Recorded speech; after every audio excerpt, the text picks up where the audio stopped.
Gogoan Sestao elkarteak antolatu duen oroimen historikoaren inguruko bosgarren jardunaldi hauetara. Aurtengo jardunalditarako benetako demokraziaren alde gai aukeratu dugu. Iazko gaiari jarraipena ematen. Gaurko saioa hirugarrena eta azkena da. Bere tituloa Estatu ereduak, sobiranotasuna eta erabakitzeko eskubidea. Horretarako, hiru aukera politiko ezberdinetako hiru gonbidatu daukagu. Eta moderatzaile lanetan, herri irratiko kazetaria Koldo Campos dugu. Gero, berak aurkezpenak egingo ditu, gure gonbidapen aurkezpenak egingo ditu. Azkenik eta amaitzeko bi gogorapen. Iazko ponentzien bilduma liburu batean jaso dugu, eta salgai daukagu 5 euroren truke, nahi duzunerako. Eta amaitzeko Katalaniak herriari agurtu nahi dugu beraiek hasitako prozesu gaitik. Buenas tardes, bienvenidos a las quintas jornadas sobre memoria histórica que hemos organizado desde Gogoan Sestao elkartea. Este año el lema elegido ha sido hacia una democracia real ya. Hoy nos encontramos en la tercera y última sesión, con el título Modelos de Estado y soberanía y derecho a decidir, para los que tenemos a 3 ponentes de diferentes opciones políticas. Y como en días anteriores, el periodista de Radio Popular, Koldo Campos, moderará esta última sesión. Antes de acabar, recordaros, por un lado, que tenemos a la venta por 5 euros la recopilación de las jornadas del año pasado. Y por último, quisiéramos mandar un saludo al pueblo catalán por el proceso iniciado hacia el derecho a decidir. Y sin más, le cedo la palabra a Koldo Campos. También vamos a centrarnos en algunas otras cuestiones. En primer lugar, y simplemente como esbozo de lo que fue la jornada pasada, pues en esta volvemos a centrar las miradas en los modelos de Estado, la soberanía y el derecho a decidir. Muchos son los que coinciden precisamente en la necesidad de propiciar el diálogo entre las fuerzas políticas para garantizar una salida democrática y pactada a la crisis del modelo territorial que hay en el Estado. Cuando una parte sustancial de la población de un territorio cuestiona el marco institucional existente y manifiesta su aspiración a la soberanía, pues en lógica democrática sería necesario establecer mecanismos legales para conocer la voluntad de los ciudadanos y las ciudadanas del territorio. Los acontecimientos recientemente vividos en el proceso catalán, que fue precisamente el que la semana pasada ocupó buena parte de la atención, con un miembro de la Asamblea Nacional Catalana, pues son la muestra de que existe una ausencia total de procesos de participación a través de referéndums y otros procedimientos. No solo la negación del derecho a decidir sobre el modelo político a los pueblos y naciones del Estado español, que mayoritariamente lo demandan, sino también la negación, por ejemplo, de consultas en temas fundamentales de interés social, económico y ecológico. Recordemos que también el Tribunal Constitucional suspendió la consulta convocada por el Gobierno de Canarias sobre las prospecciones petrolíferas, por ejemplo. El modelo de Estado, la soberanía y el derecho a decidir van a ser los temas que hoy nos van a ocupar en esta última sesión de las jornadas organizadas por Gogoan Sestao elkartea. Entre los invitados que tenemos hoy, Joaquín Bildarratz, senador del Partido Nacionalista Vasco, al que agradecemos su presencia, Sabino Cuadra, diputado de Amaiur, y Juan Carlos Monedero, fundador de Podemos. Sin más dilación, para ir rápidamente y agilizando la jornada, pues Sabino Cuadra, Bueno, lehenik eta behin eskerra haunitz antolatzaileei gonbidapen hau egiteagatik eta plazer handia delako Juan Carlos Elbit eta Jokinekin hemen mahai berean egotea, ezta? Eta batez ere jakina zuen presentzia eskartu nahi da, asko gainera. Si hace 4 años tan solo, ¿no? Al pueblo andaluz, al pueblo madrileño, al pueblo vasco, al pueblo catalán, se le hubiera dicho que en un espacio de tiempo muy corto íbamos a estar a nivel estatal y en cada uno de nuestros pueblos en la situación en la que nos encontramos ahora, yo creo que hubiera sido tachado de lunático. Aquello hubiera hablarles de que Cataluña estuviera viviendo en esta situación, que aquí en Euskal Herria, que entonces vivíamos una situación importante de ilegalizaciones, pudiéramos estar también viviendo en la forma que lo estamos haciendo y llevando adelante un proceso en la forma que lo estamos haciendo. Lo mismo en Madrid, con toda la gran efervescencia que se ha dado o en Andalucía, ese pueblo impulsor de la marcha del 22N, etcétera, etcétera, todo esto hubiera sido completamente impensable. Y digo esto porque yo creo que tenemos que ser conscientes de que la situación política que estamos viviendo es bastante mugicorra, inestable, y afortunadamente va dando pasos hacia adelante, tanto a nivel político como a nivel social como a nivel nacional, ¿no? Hoy en día, en todas las tertulias, lo estamos viendo, artículos de todo tipo aparecen en la prensa. Antes eran completamente impensables, cuestionando el régimen, cuestionando el sistema, cuestionando el propio Estado y planteándose bueno, de una forma normalizada debates sobre si España tiene futuro, tal como está configurada, si Cataluña va a conseguir en un plazo más o menos corto su independencia, etcétera, etcétera. Yo creo que, bueno, esto, comentarlo de entrada me ha parecido de interés. En segundo término, en la charla se hace referencia en primer lugar al modelo de Estado. Me parece pues una ocurrencia pues bastante buena, bastante interesante, ¿no? Porque yo creo que en cualquier debate que hagamos sobre el derecho a decidir, sobre la soberanía, en cualquier caso no dar por sentado que este modelo de Estado, y no solo lo digo en sentido territorial, en sentido geográfico, que este modelo de Estado que se tiene, la configuración institucional que hoy existe a nivel estatal, es un marco al cual ha de sujetarse lo que podamos hacer, pues yo creo que es que no está bien, ¿no? Tenemos que cuestionar el propio modelo de Estado. A la hora de definir la democracia, a mí hay una definición que me gusta mucho, que es decir que la democracia es el gobierno, debe ser el gobierno del pueblo, por el pueblo y para el pueblo. Es una frase de Lincoln, americano, no es ningún bolchevique, ¿no? Y yo creo que es importante reflexionar sobre esto porque es súper evidente que la democracia que existe en el Estado español es una democracia de muy baja intensidad, de muy poca calidad, muy formal, hueca, opaca, y que es necesario hacer que la democracia pues salga de las urnas, baje de las instituciones y que penetre en todo lo que es el tejido social, ¿no? Que la democracia esté también presente en los centros de trabajo, en los centros de estudio, en nuestros barrios, que pase las alfombras de las casas y penetre también en los hogares y todos los espacios sociales en general, ¿no?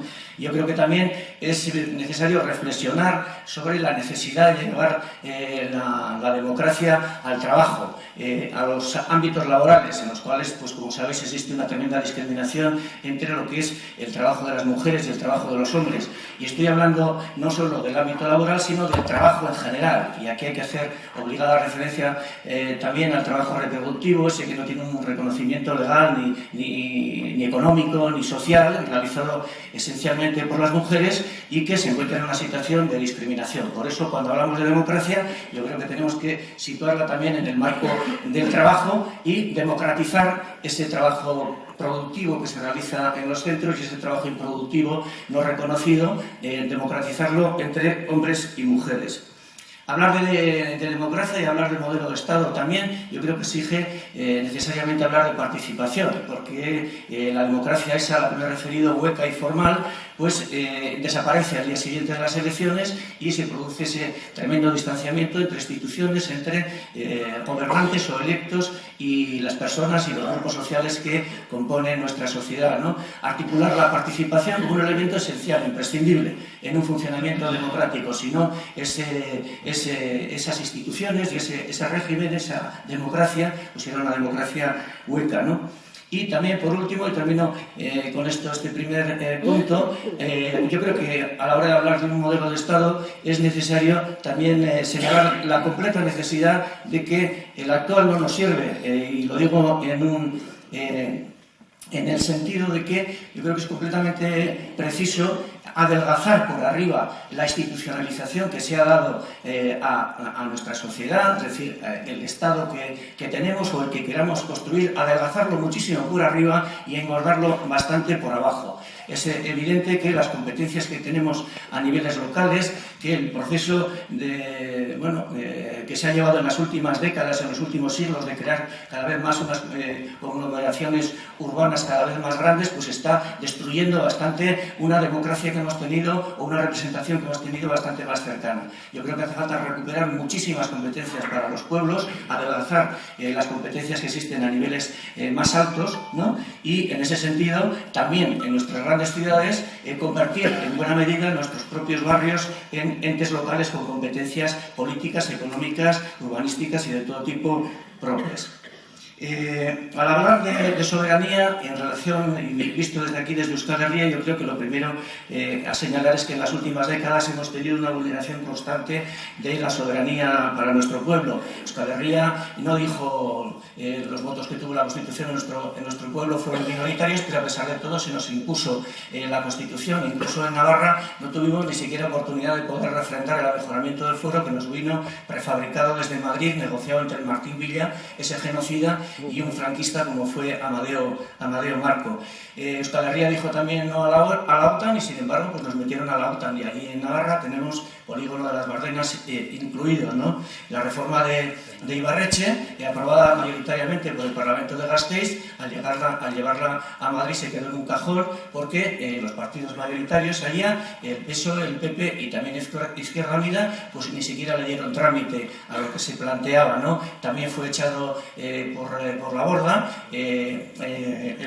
la ley de consulta, aprobada también entonces por el gobierno de Ibarretxe, que quería ver cuál era la opinión de la ciudadanía de la Comunidad Autónoma Vasca en relación con dos temas centrales para nuestro pueblo: cuál era la situación del conflicto que se estaba viviendo y, en segundo lugar, la opinión en relación con el derecho a decidir. Hoy en día el gobierno del PP, que solo tuvo en las últimas elecciones generales en el conjunto de Euskal Herria, PP, UPN, un 23% de votos, sin embargo se está imponiendo una detrás otras todas sus leyes, todas sus reformas laborales, de pensiones, el 11, etcétera, etcétera, que van en contra de lo que son, expresamente dicho así, las mayorías políticas, sindicales e incluso institucionales de nuestro pueblo. Es una apisonadora que nos se va imponiendo todo esto.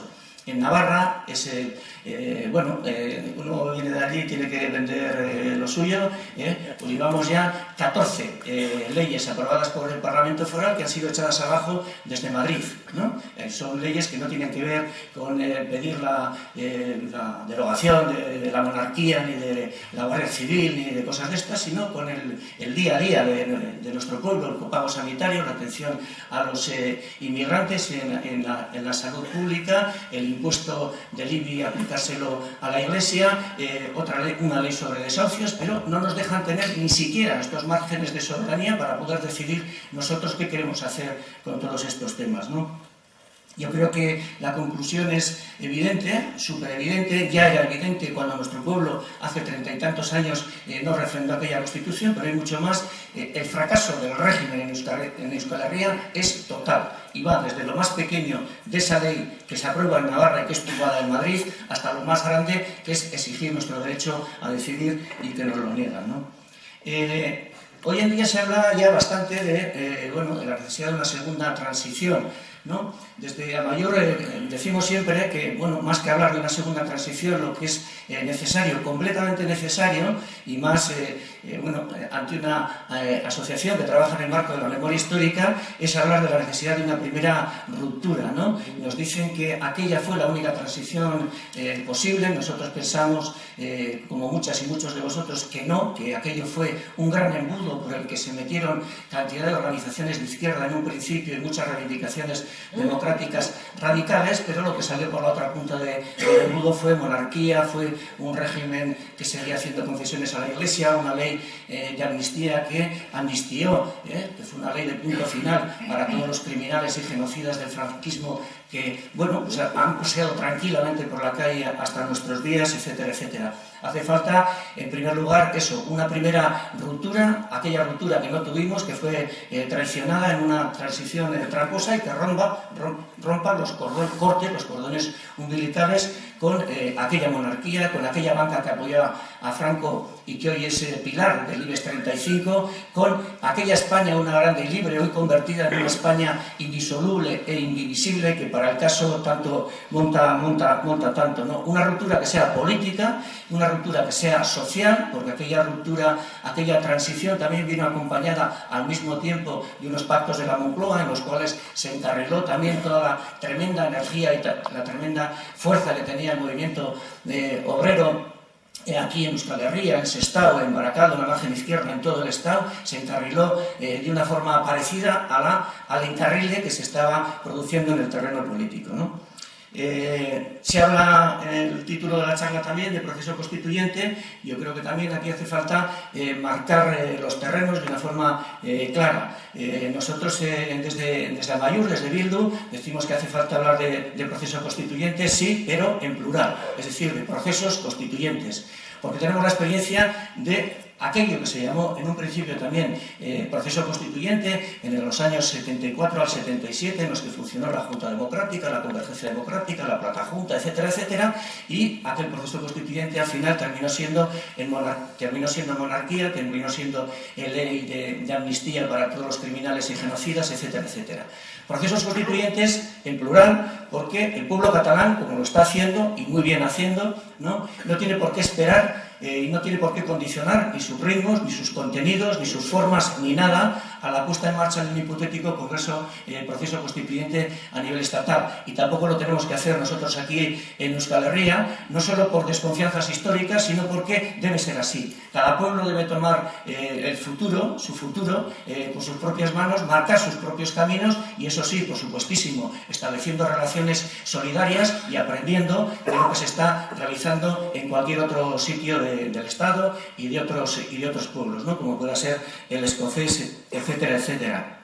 Procesos constituyentes en plural y no embudos, como fue aquel de la transición. Hoy en día el PP y el PSOE, ya lo hemos visto ante el proceso catalán, siguen afirmando las verdades de fe eternas que nos metieron en este sistema, en este régimen que a terminar siendo un pozo de corrupción, verdades eternas como que solo existe una soberanía a nivel estatal, que es la soberanía del pueblo español. El pueblo catalán no tiene derecho a ni siquiera, no solo a tener un referéndum decisorio en el que ejercer el derecho a decidir, sino ni siquiera el derecho a consultar y ni siquiera tampoco el derecho a impulsar una participación popular en esta dirección, ¿no? Todo es negativa, todo es negación de los derechos democráticos que tiene nuestro pueblo, ¿no? Porque el derecho a decidir, en cualquier caso, hay que señalarlo, no es un derecho que se reivindica desde esencias nacionalistas, no, es un derecho estrictamente democrático. Y en esta medida, y por ser democrático, tenemos que decir que no está condicionado, ni debe estar condicionado en modo alguno por el marco estatal en el que estamos, ¿no? El marco estatal no debe ser ni punto de partida, ni punto, mucho menos aún, punto de llegada final obligado para nada, ¿no? El proceso, si es democrático, no tiene por qué, en principio, encajar ni mucho, ni poco, ni demasiado, ni nada en ningún proyecto que nos han dado, en ningún marco estatal que nos han dado hasta la fecha, ¿no? Es necesario, en estos momentos, cambiar de árbitros. El Constitucional, el Tribunal Constitucional y el gobierno que tenemos no sirve para jugar esta partida. Hace falta cambiar de cartas. La Constitución que tenemos tampoco sirve. Y hace falta dar cartas nuevas y empezar aquí a jugar la partida democrática. Y el que la gane, ha ganado. Y sin ningún condicionante previo. Y el que saque más piedras, pues ese es el que se llevará el gato al agua. La democracia es lo único que sustenta y debe sustentar el derecho a decidir. Todas las opciones son igualmente respetables, desde la más unionista hasta la independentista. Y cuando se habla de derecho a decidir, en cualquier caso, nosotros ponemos de manifiesto esto último, ¿no? Cualquier opción debe ser posible materializarla sin ningún condicionante ni político, ni institucional, ni policial, ni de ningún tipo. Cualquier opción que salga, si es a través de un proceso democrático, tiene que tener todos los derechos, absolutamente todos los derechos a poder ser materializada, ¿no? Es necesario hablar también del tema de la solidaridad al hablar del derecho a decidir, La solidaridad entre los pueblos pensamos que no... si está asentada sobre la imposición es una solidaridad ficticia, ¿no? En algunos casos se suele decir que, se suele comentar que, por ejemplo, pues un Estado federal es más solidario que una opción independentista. Yo creo que las formas, en este sentido, tienen bastante menos peso de lo que se comenta. Si un Estado federal es más solidario que una opción independentista, habría que concluir también entonces que un Estado unitario como el que propugna, por ejemplo, UPyD, puede ser más solidario a su vez que un Estado federal. La discusión no es esta. La discusión es que la solidaridad tiene que asentarse sobre prácticas concretas, sociales, ¿no? Políticas, ¿no? El pueblo cubano es tremendamente solidario, el más solidario probablemente del mundo, a pesar de que, pues tiene una conformación independiente como propio Estado, ¿no? Yo creo que Argala lo decía, ¿no? Lo que nos une a los trabajadores del Estado es la pertenencia a una misma clase, no la pertenencia a una misma nación. Y lo que sirve para los trabajadores yo creo que sirve también para las mujeres, para los jóvenes, ¿no? Para todos los oprimidos y marginados por esta sociedad, ¿no? Es la solidaridad en la lucha la que cuenta. El pueblo andaluz no es el que está mal golpeado por el paro, por la pobreza, por el hecho de que el resto de pueblos no sean solidarios con él, no. El pueblo andaluz tiene esa pobreza porque es el lugar del Estado donde se dan las injusticias sociales más grandes, ¿no? Un 2% de los terratenientes controlan el 50% de las tierras cultivables, no tienen una estructura caciquil que roba y exprime todas las energías y todo el trabajo de ese pueblo para después llevarse los dineros a Madrid a invertirlos en los fondos de pensiones, ¿no? Es una estructura caciquil, es una estructura estatal que en Andalucía en concreto, exporta mano de obra e importa turismo. Y es eso lo que hay que romper en Andalucía para conseguir acabar con la situación que tienen, ¿no? Derecho a decidir, y derecho a decidir no solo hablando del tema nacional. Nosotros queremos tener derecho a decidir, como en Navarra lo estamos comentando, para que todas esas leyes y todas las decisiones que tomamos como pueblo puedan llevarse adelante, sin que no haya nadie en Madrid que te pueda decir esto va en contra de esta Constitución, esto va en contra de no sé qué ley básica. Queremos nosotros que si una ley es aprobada en el Parlamento Vasco regulando el derecho a decidir de nuestro pueblo, no haya nadie a nivel estatal que pueda decir lo contrario. Y que si nosotros decimos que el copago sanitario en Navarra se va al carajo definitivamente. Derecho a decidir en materia política, pero derecho a decidir también en todos los aspectos de la vida social, educativa, sanitaria, de prestaciones sociales, etcétera, etcétera. Y termino. Lo fundamental para nosotros en la situación que nos encontramos es pues el afirmar este derecho democrático a decidir, ¿no? Pero en cualquier caso, Bildu a Mayor es una opción soberanista, es una opción independentista, y yo creo que las razones son evidentes. Ya he puesto antes todos los ejemplos. Lo que dijo nuestro pueblo en relación con la Constitución, con la OTAN, imposiciones, rechazos a reformas que hemos planteado a algunos de nuestros estatutos que ni siquiera han sido tramitados, todas estas leyes navarras que nos van tumbando día a día. La imposición es la seña de identidad del Estado español, y ante esto creemos que lo más sensato desde nuestro punto de vista pues es plantear lo que se plantea en cantidad de parejas cuando existe una situación de ninguneamiento, de marginación, y mucho más aún si se producen malos tratos, ¿no? Es el divorcio. El divorcio. Para nosotros la historia de siglos, pero sobre todo la historia del franquismo y la historia de los últimos 40 años, es la historia de unas relaciones que no funcionan. Y ante esto, nosotros lo que tenemos que decir es que pedimos la separación. Pedimos la separación porque creemos que si en algún momento pueden recomponerse lazos de solidaridad y deben recomponerse entre los distintos pueblos, deberá asentarse estos lazos sobre la base de unas instituciones propias, de un poder de decisión propio que decida por nosotros mismos, por nosotras mismas, y que no esté sujeto a imposiciones centralistas alguna. Bien,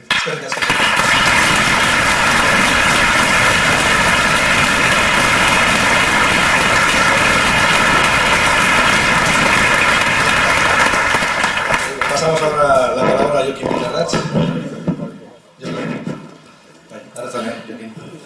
Bai, arratsaldeon bai maikidei, eta nola ez bertaratu zareten guztioi. Eta antolatzaileei bai eskerrak eta bai zorionak eman behar dizuet, lehenengo antolatu duzuen ekitaldi ikusten dan bezala interesgarria, oso interesgarria den ekitaldi honetan eta gainera kalidadez beterikoa. Modelo de Estado,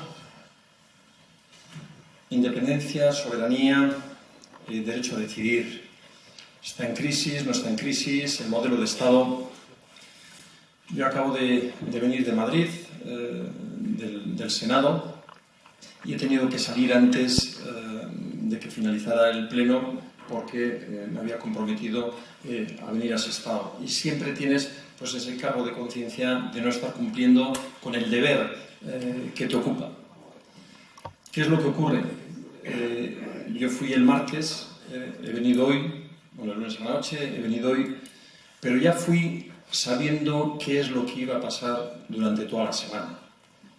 Es decir, que 266 personas, 350 en el Congreso de los Diputados, que es un ambiente similar, íbamos a estar trabajando allí por un resultado ya escrito de antemano, menos ayer en el caso del Congreso de los Diputados, donde el Partido Popular se confundió a la hora de la votación en los presupuestos y por casualidad pues aprobaron una serie de enmiendas, entre las cuales, dicho sea de paso, estaba la adicional tercera del estatuto de la aplicación del Estatuto de Cataluña, que eso le suponía 16.000 millones al Estado. Pero fue por confusión, pero ahí va a estar la segunda Cámara, la segunda lectura, para corregir todo este tipo de cosas, ¿no? Con esta pequeña broma más, cuando antes estábamos entrando, tomando un café con los compañeros, he visto en la televisión Operación Pentágono. Y decía, ¿pero qué es? ¿Otra operación? ¿Es otra operación? Bueno, al final no me he aclarado si es una nueva operación, es una operación más o es una operación de archivo. Pero, ¿qué quiero decir? Que evidentemente este Estado hace aguas por todos los sitios. Primero, por su configuración, y segundo, porque está corrupto, está deshecho de arriba a abajo. En ese sentido, respondo a esta pregunta que estábamos haciendo. ¿Modelos de Estado? Bueno, el que tenemos al menos no tiene ningún sentido en la manera que está organizado. En estos momentos, yo creo que de unos años a esta parte han cambiado dos cosas de una manera importante, que es lo que hace visualizar que este modelo de Estado no funcione. Primero, es el protagonismo que la sociedad civil ha ganado a propio pulso. Y segundo, que con esta acción, con esta actividad de la sociedad civil, se cuestiona de hace unos muy pocos años, o si queremos meses, el status quo reinante hasta ahora es cuestionado, altamente cuestionado por la sociedad civil. Cosas que oímos hoy en día pues eran impensables oírlas hace 4 o 5 años. Lo que ha pasado, por ejemplo, con la abdicación del rey, era impensable que se organizase ese debate maniatado, pero que se organizase ese debate podía ser impensable hace unos años. Pero gracias a la sociedad civil pues ha sido cuestionado, y eso quiere decir que ya poco a poco se van a ir llegando a conclusiones pese a quien pese. Porque es verdad que, por ejemplo, en este caso, el gobierno de Mariano Rajoy pues se resiste con el tema catalán, se resiste a debatir, se resiste a parlamentar la crisis del Parlamento, la crisis del modelo institucional, se resiste a todo eso, pero le guste más o le guste menos, la sociedad civil está respondiendo. Y no hay más que ver que en los datos del 2011, las elecciones del 2011, los datos que obtuvo, la mayoría absoluta que obtuvo el Partido Popular, en estos momentos se le ha convertido en una minoría social. Y reflexionando sobre los datos del CIS o del propio sociómetro elaborado por el Gobierno vasco, evidentemente la realidad que en el 2011 existía, en estos momentos es totalmente diferente. y el año que viene, cuando digamos a la sociedad civil, a la sociedad, que vayamos a unas elecciones, evidentemente el panorama que se nos va a crear en el Parlamento va a ser terriblemente diferente, y va a ser terriblemente diferente por lo que antes estábamos comentando, por la actitud de la sociedad civil, por la actitud de la ciudadanía que ha decidido dar un paso adelante, porque no puede ser que sigamos con un esquema, con un modelo de Estado de hace 40 años, que en su momento fue muy condicionado por las condiciones, o sea, por la situación en la que entonces estamos viviendo, que en estos momentos no existe y evidentemente la ciudadanía no entiende. Otra reflexión que también tenemos que tener en cuenta, en nuestro caso, en el caso vasco, acaban de cumplirse 3 años del alto el fuego, o sea, es decir, que ETA ya decide dar un paso adelante y decide ya pues declarar una situación de alto el fuego en la que a todos y a todas nos hace respirar, nos hace vivir una mejor situación y nos hace evidentemente poder ver el futuro de otra manera, diferente y seguro que mejor. Hace 3 años, hace 4 años estábamos mucho peor que lo que estamos ahora. En estos momentos tenemos esperanza. En estos momentos lo que tenemos que hacer es gestionar.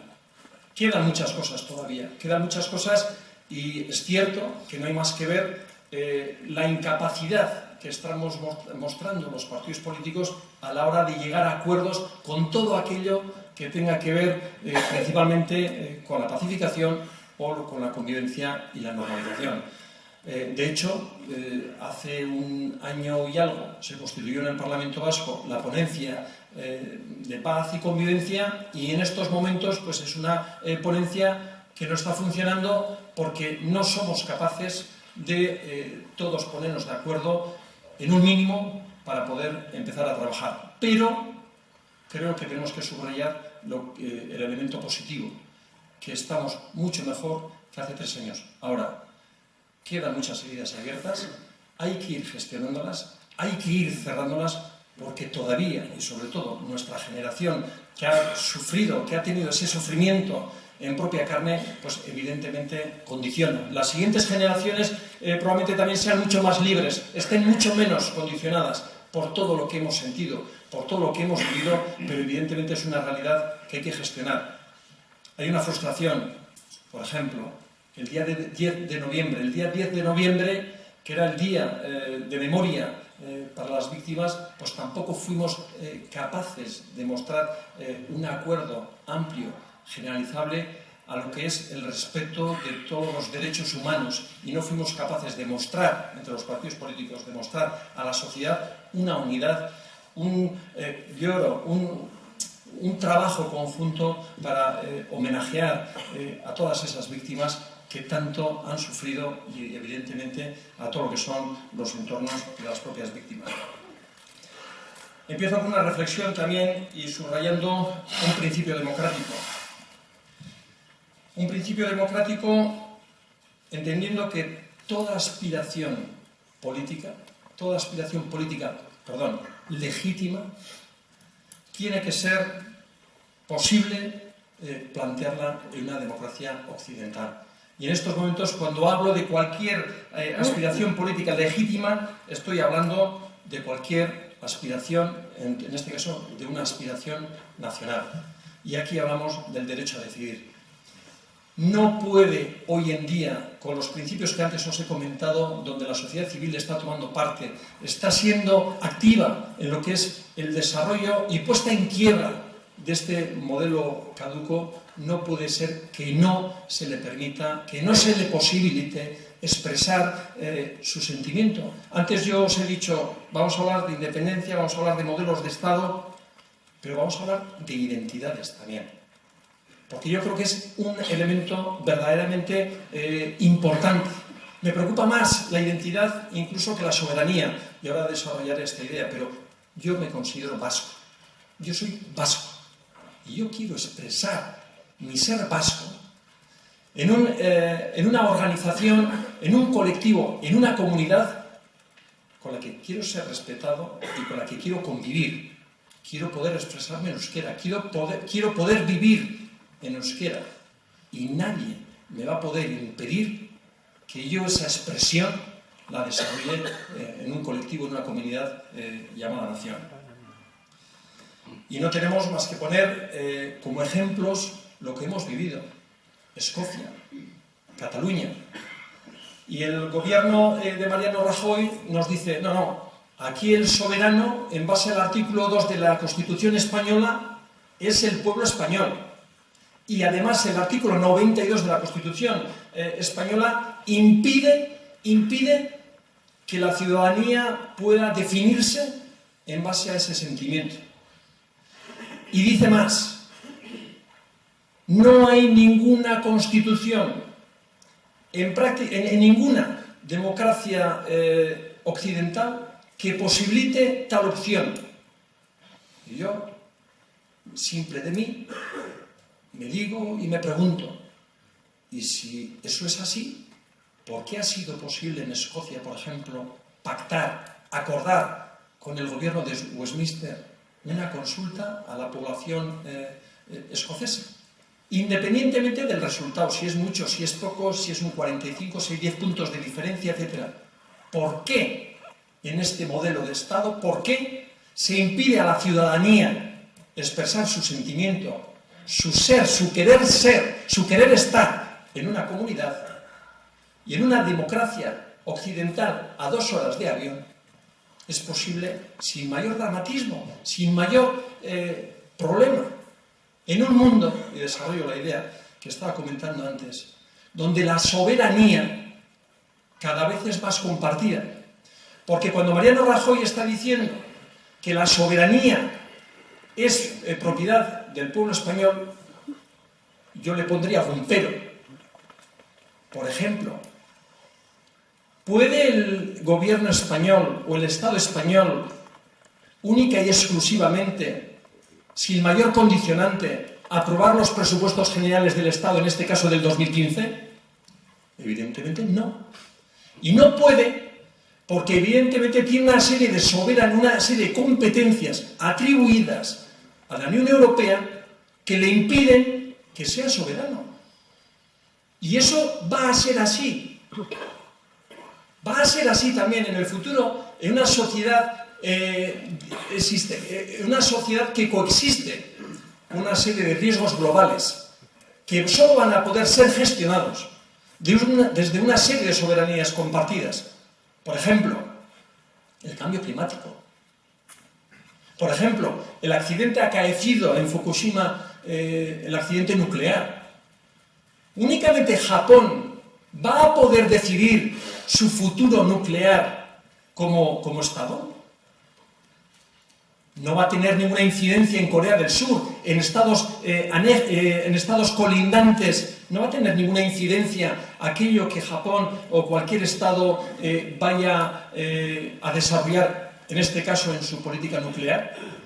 Evidentemente, todo ese tipo de competencias, todo ese tipo de atribuciones van a tener que ser compartidas. Por eso digo yo que en un mundo donde la soberanía va a ser compartida y va a ser propiedad de los ciudadanos, que lo que están pidiendo es tomar parte, poder decidir, poder definirse, ya sea poder definirse en una política energética como la que se ha comentado antes en Canarias, donde se les ha impedido mostrar su posición, se les ha impedido que hagan una consulta a su ciudadanía. Evidentemente no tiene ningún sentido ese modelo de Estado. Y no tiene ningún sentido cuando, como estábamos diciendo, Escocia, o estábamos planteando también la situación de Quebec. ¿Qué 4 elementos son básicos e importantísimos y que hay que desarrollar en cualquier democracia? Primero, diálogo. Diálogo. No dicen tanto diálogo entre diferentes, pues eso es diálogo entre diferentes para que la ciudadanía pueda ver que sus representantes políticos dialogan entre diferentes. ¿Con qué objeto? Con el de negociar, para acordar. Pero en definitiva, para llevar un modelo a la ciudadanía para que ratifique o no ratifique esta opinión trabajada por los representantes políticos en un momento determinado. Identidad vasca. ¿Euskadi es un pueblo o no es un pueblo? Y si es un pueblo que está reconocido en el Estatuto de Autonomía, que como ellos muy bien dicen, pende de la Constitución, y dice y expresa que Euskal Herria, Euskadi, es una realidad política que en el ámbito de la comunidad autónoma se erige y se organiza de una manera determinada. Pero, siendo un pueblo, ¿es sujeto político o no es sujeto político? ¿Y por qué, si tiene la definición de pueblo, que en el ámbito internacional además también clarifica los derechos y las posibilidades que los pueblos tienen, y hablo del pueblo vasco como puede ser el pueblo catalán, ¿por qué no se le posibilita, por qué no se le permite que se exprese como tal? Es ahí donde yo creo que también en Euskadi, en los vascos, tenemos que hacer un trabajo importante desde el acuerdo, desde el pacto interno, para desarrollar lo que es la idea de identidad. Identidad con una lengua, como he dicho antes, con un modelo de educación, con un modelo que nos lleve a que los jóvenes tengan futuro, a que los jóvenes no tengan un fracaso escolar del 32%, por ejemplo, como se está dando en otras comunidades, sino que nuestras referencias sean modelos modernos, sean modelos de éxito, ya sea el finlandés, ya sea cualquier modelo que se adecue a las necesidades que nuestra comunidad, nuestro colectivo tiene.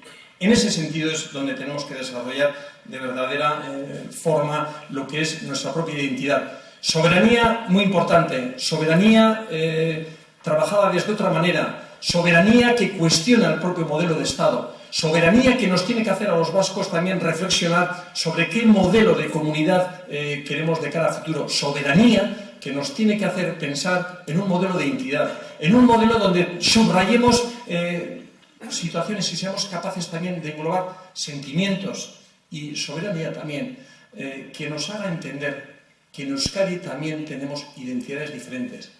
Y puesto que tenemos identidades diferentes, y eso es lo rico, eso es lo plural, eso es lo positivo que nosotros tenemos como comunidad, entiendo que las identidades tienen que compartir y que esas identidades tienen que acordar. Y si somos capaces de acordar esas identidades, si somos capaces de trabajar y desarrollar esas identidades de manera paccionada y de pacto internamente, tendremos que ser capaces y tenemos que ser capaces también de poder pactar, acordar, también con el Estado, también con el ámbito de la Unión Europea. En este sentido, un elemento importante, los derechos históricos.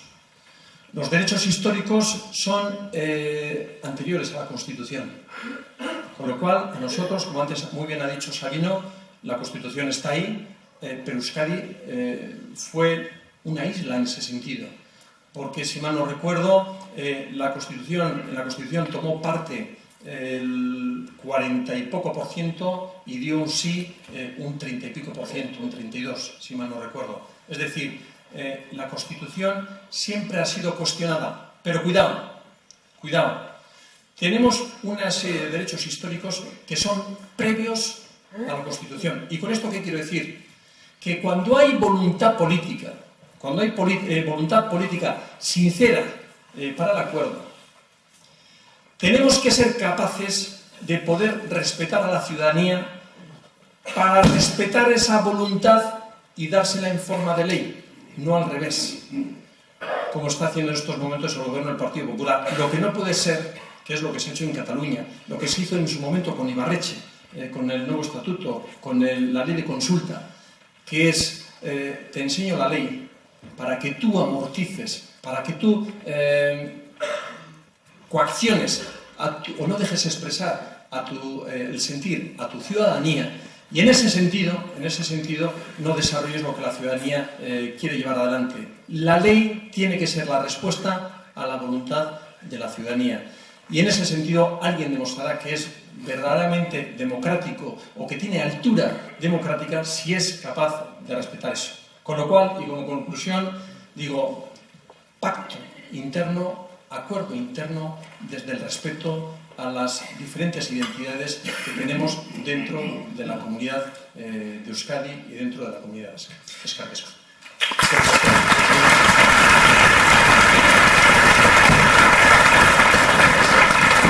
Nuestro tercer ponente es Juan Carlos Monedero. Carlos, Alzalea. Eskerrik asko. Yo voy a hablar. Soy profe, tengo esta mala costumbre de ponerme de pie. Si quieres, micrófono.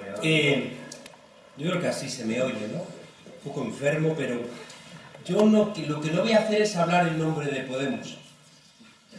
Porque no puedo. Porque mañana elegimos a nuestra dirección y se pondrá en marcha un proceso programático y decidiremos muchas cosas. Solamente os plantearía que, como Podemos sí que hemos planteado, una cosa que entendemos que es muy honesta, y es que hemos apostado por el derecho a decidir en un sentido amplio, no solamente el derecho a decidir en términos territoriales, sino en términos más amplios, y hemos entendido que, pues, así no se me oye muy bien, más o menos. Mejor pues así. Mejor. Bueno, como Tom Cruise así. Entonces, hemos planteado el derecho a decidir, y hay una cosa que sí que me gusta, y es que tenemos el mismo discurso en Sestao, en Barcelona, en Córdoba, en Madrid o en Sevilla o en Badajoz. No he de ocultar que cuando se dice Madrid a mí me estremece un poco, porque yo soy madrileño y a veces tengo la sensación de que Madrid parece que es una ciudad de toreros, de guardias civiles con bigote que gritan "se sienten coño", y de empresarios de la construcción y de flotas de autobuses dispuestos a dar golpes de Estado. Y eso es mentira. En Madrid hay mucha gente muy sensata, muy decente, igual que en el conjunto del Estado. Y a veces tengo la sensación de que hace falta también construir una caricatura de lo que es el resto del Estado para justificar también posiciones que te ayuden a explicarte pues la decisión política que tú has tomado, pero es injusta. Siempre digo que a mí me echaron de la cadena SER por estar en contra de la ley de partidos. Y mira que siempre me ha parecido una barbaridad lo que ha hecho ETA, siempre. Pero me parecía que era una barbaridad la ley de partidos, porque siempre he entendido que las luchas políticas son luchas políticas y que a donde había que derrotar a ETA era en las urnas y no ilegalizándoles. Y lo defendimos en Madrid, gente, y nos castigaron, pero nos parecía que era lo honesto como demócratas. Y por tanto a veces, ya digo, cuando se pretende, ¿no?, presentar, ya digo, todo lo que está fuera, ¿no?, del ámbito de uno como el enemigo, me parece injusto y creo que dificulta también la posibilidad de ese encuentro, porque parece que están intentando, pues eso, algún tipo de confrontación. Pero sé que no es así, ¿eh? Sé que estáis en Madrid, sabéis perfectamente que no es así. Y de hecho, nosotros hicimos un programa que se llama La Tuerca, que creo que se ha caracterizado precisamente por eso, ¿no?, por sentar en la misma mesa diferentes miradas, donde hemos podido discutir y encontrar estos puntos de vista diferentes. Me gustaría hacer referencia a los tres asuntos que nos convocan aquí al revés. En vez de modelo de Estado, soberanismo y derecho a decidir, prefiero hacerlo al revés. Derecho a decidir, soberanismo y modelo de Estado. Yo estudié en Alemania y a mí me llamó mucho la atención cuando fui allí que lo que me habían contado sobre mi transición era mentira. Y que lo que me habían contado sobre mi democracia era mentira. Y que ni mi democracia era de tanta calidad ni mi transición había sido tan maravillosa. Y que alguna de las dos cosas era mentira. Porque si la transición era tan maravillosa, yo no entendía por qué mi democracia era de tan poca calidad. Y si mi democracia era maravillosa, perdón, no era maravillosa la transición, entonces no podía ser tan estupenda. Yo recuerdo, siempre cuento que tuve un ataque de hispanidad y necesité escuchar música de Carlos Cano. Y me fui a un gran centro de música, seguramente era el más importante de Europa, y pregunté la entrada, música española, y me dijeron sí, segunda planta, sección de música étnica. Y entonces dije, pensé, nazis cabrones, ¿no? Lo que pensé, la verdad. Pero me di cuenta, fíjense ustedes, o fijaos vosotros, me di cuenta de que había una lectura desde Europa de que España era diferente, que era el lema ese que había puesto en marcha Fraga para vender el exotismo de nuestro país como un objetivo turístico. Para intentar explicarme y entenderme, fijaos, antes de poner en marcha la aventura de Podemos, tuve que arreglar cuentas con la transición. Y para arreglar cuentas con la transición decidí hacer un libro, que lo llamé La transición contada a nuestros padres. Y para entender aquella época, fijaos, me fui a buscar los chistes de la época, porque entendía que si cogía el espíritu de los chistes iba a entender realmente qué había pasado ahí. Y lo quiero contar esto para discrepar un poco de Sabino. Fijaos que tres chistes maravillosos, ¿no? Uno de Gila, donde hay un tipo mayor con una manta de cuadros sobre las rodillas, hablando con uno joven, le dice, yo antes era de extrema izquierda, pero desde que estoy paralítico soy inmovilista. Que me gustaba mucho porque implicaba también la renuncia por parte de la izquierda a asumir realmente su espacio. Otro que también me gustaba mucho era un exfranquista hablando con uno joven y le decía, pero hombre, habernos dicho que esto era la democracia y lo hubiéramos traído mucho antes, ¿no? Y el tercero, que realmente es el que quiero compartir con vosotros, es en un mitin, un tipo que está diciendo, un tipo proveniente del franquismo, está diciendo, o nosotros o el caos. Y desde el público alguien le grita, el caos, el caos. Y el tipo contesta, da igual, el caos también somos nosotros. Qué bueno. ¿Por qué os cuento esto? Fijaos, porque creo que en España la resignación fue una política de Estado. Creo que a fuerza de decirnos que no nos significáramos, nos fuimos convirtiendo en insignificantes. Y a mí no se me escapó que en Euskadi el mantenimiento de la memoria sirvió para no olvidar determinadas cuestiones y para mantener también esa lucha contra la resignación más viva. Pero al mismo tiempo creo que se fueron construyendo algunos mitos que de alguna manera creo que engrandecieron el pasado. Siempre me gustó mucho la expresión de Vázquez Montalbán diciendo que la transición fue una correlación de debilidades, donde fuimos lo suficientemente fuertes como para impedir que el franquismo continuara. Ellos lo intentaron, el último presidente de la dictadura fue el primer presidente de la democracia, Arias Navarro, pero no fuimos lo suficientemente fuertes como para plantearles una ruptura, y nos quedamos en una reformilla, bueno, de aquella manera. Creo que esto es importante recordarlo, porque si entendemos que aquello fue una correlación de debilidades, no miraremos hacia atrás pensando que éramos más de lo que realmente éramos.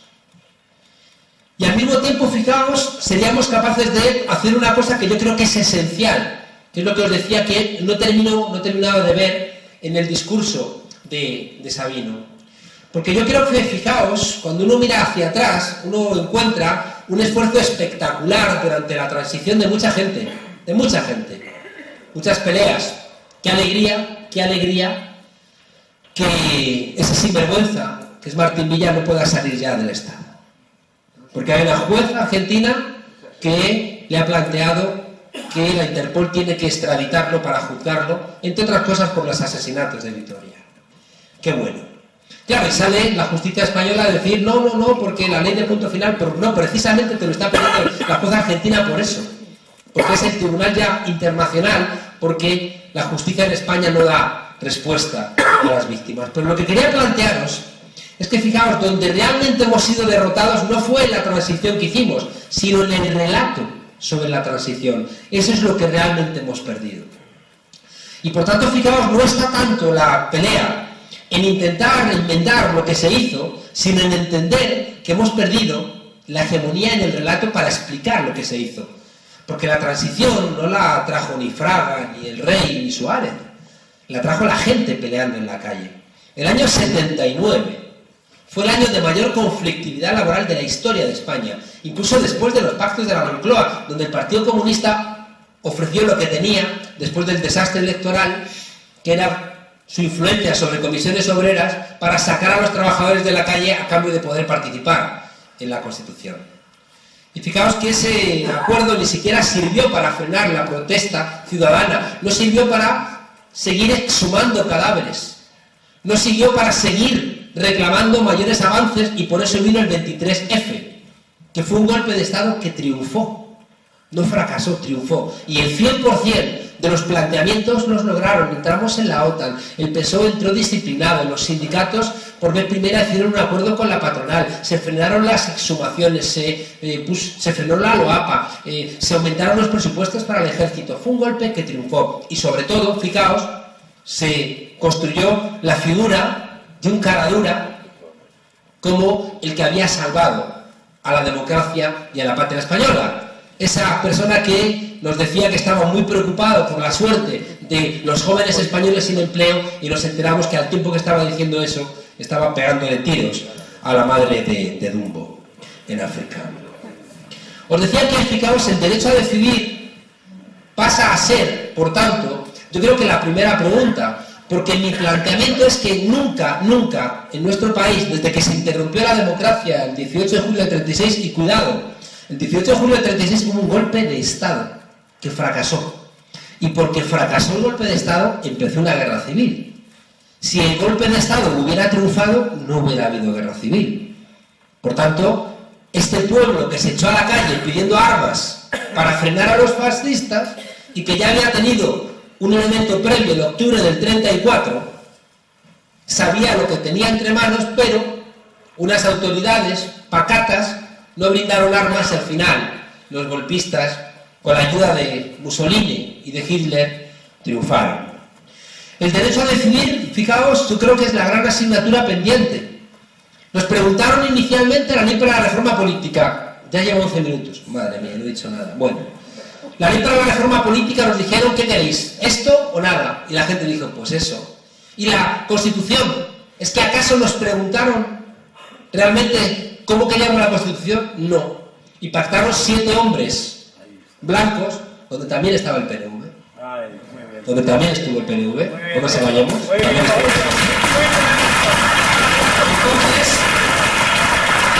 fijaos, 7 hombres blancos pactaron una Constitución que venía con rey, que venía con el artículo 2, que dice la barbaridad de que la Constitución española se fundamenta en la indisoluble unidad de la patria española. Pero ¿cómo que una Constitución se fundamenta en otra cosa que no sea la soberanía popular? Son disparates que vienen en nuestra Constitución porque había artículos que nos entregaron los militares. Pues claro que hubo artículos que nos entregaron los militares, y encima nos han contado en la milonga de que la transición era maravillosa y que la Constitución también era maravillosa. Bueno, todo esto lo planteo porque el derecho a decidir sigue siendo una asignatura pendiente. Nos preguntaron durante el referéndum de la OTAN, nos preguntaron un poquito, porque había solamente una televisión y la manipuló el Partido Socialista Obrero Español a unos niveles de insulto. Y tuvo que venir aquí todos los líderes europeos a decir, cuidado que si os salís de la OTAN os vais al carajo todos. En esa concepción tan democrática que tenía ya Europa, ¿no? Pero pese a todo, fijaos, casi pierden, y de ahí salió un impulso bastante decente que fue Izquierda Unida en sus comienzos, donde realmente representaba una nueva manera de hacer política que se fue perdiendo por el camino. Y la última pregunta fue el proyecto de Constitución Europea, donde también vosotros lo apoyasteis, ¿no? Entonces, en ese proyecto de Constitución Europea, donde se cambiaba el derecho al trabajo por el derecho a buscar trabajo, es que manda narices.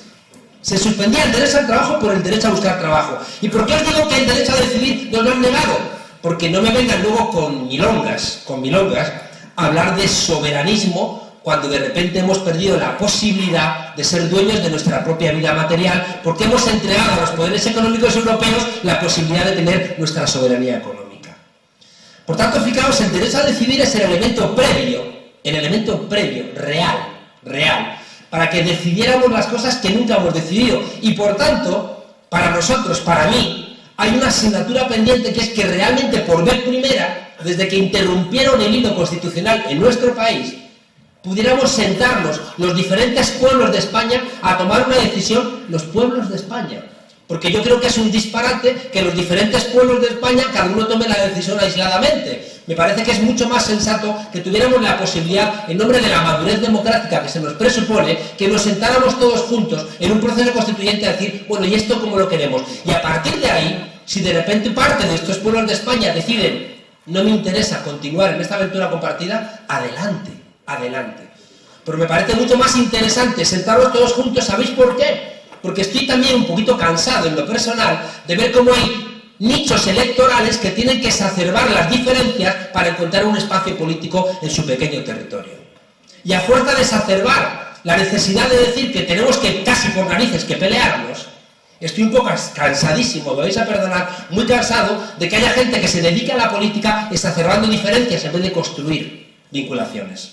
Y estoy pensando, no creáis que en Joaquín, estoy pensando en el que se postula como alcalde por el Partido Socialista en Madrid, que ayer ha planteado insultos contra los catalanes por ejercer esa desobediencia tan hermosa que ejercieron el domingo, queriendo además conseguir votos insultando a los catalanes en Madrid. Termino porque creo que me queda un poquito, ¿no? Vale. Decía que, fijaos que, por tanto, el derecho a decidir plantea una cosa que yo no quiero delegarla. Si he llegado a una conclusión en todo este proceso que traemos entre manos, en esta aventura de impugnar el régimen del 78 y plantear la necesidad de reinventarnos algo, es que lo que no podemos seguir haciendo es delegando la política en nadie, ni siquiera en esos chicos y chicas tan majos de Podemos. Tenemos que entender que cuando delegas la política pierdes la posibilidad de controlar tu propia vida. Y que, por tanto, fijaos, uno de los problemas que tenemos es que hemos entregado la política a unos partidos políticos que en un porcentaje muy alto, son responsables de lo que nos ocurre. Porque los partidos políticos se han convertido en empresas donde tienen que, como principal misión, garantizar el estatus de los miembros de esas grandes empresas. Y al final, fijaos, también nos quejamos del funcionamiento de los partidos, pero es que hemos delegado. Por tanto, o recuperamos ese tipo de elementos o estamos condenados, de alguna manera, a que esas empresas hagan pues, lo que están haciendo. Fijaos que lo último, para cerrar, es que si realmente ponemos encima de la mesa el derecho a decidir, nos conduce necesariamente a un proceso constituyente. Ese proceso constituyente vamos a tener que plantearnos cuál es el nivel de soberanía que queremos. Yo he dicho durante toda la campaña electoral que si la gente va a votar a Podemos para que les demos lo que ya no les da ni el PSOE ni el PP, no nos votéis, porque os vais a sentir defraudados. ¿Qué queréis? ¿Que vamos a luchar contra la troika, contra los bancos, contra el cuarto Reich financiero internacional al cual los partidos principales del conjunto del Estado no les hacen ascos? Y por eso os digo que me produce un poco de sonrojo que hablemos de soberanismo y no le plantemos cara al cuarto Reich financiero. ¿Pero qué soberanía vamos a tener si debemos cada vez más dinero? ¿Qué soberanía vamos a tener si ya solamente con el pago de los intereses estamos estrangulados? ¿Qué soberanía vamos a tener si no podemos pagar ni seguridad social, ni pensiones, ni educación pública, ni sanidad pública, ni vivienda pública? No podemos. Por tanto, fijaos, para hablar de soberanismo tenemos que plantar cara a ese cuarto Reich financiero. Y eso genera respuestas, no es gratuito. Qué gracia me ha hecho hace 3 días que decía JP Morgan, titular a 5 columnas del diario El Mundo, si ganase Podemos, se hundiría la economía en España.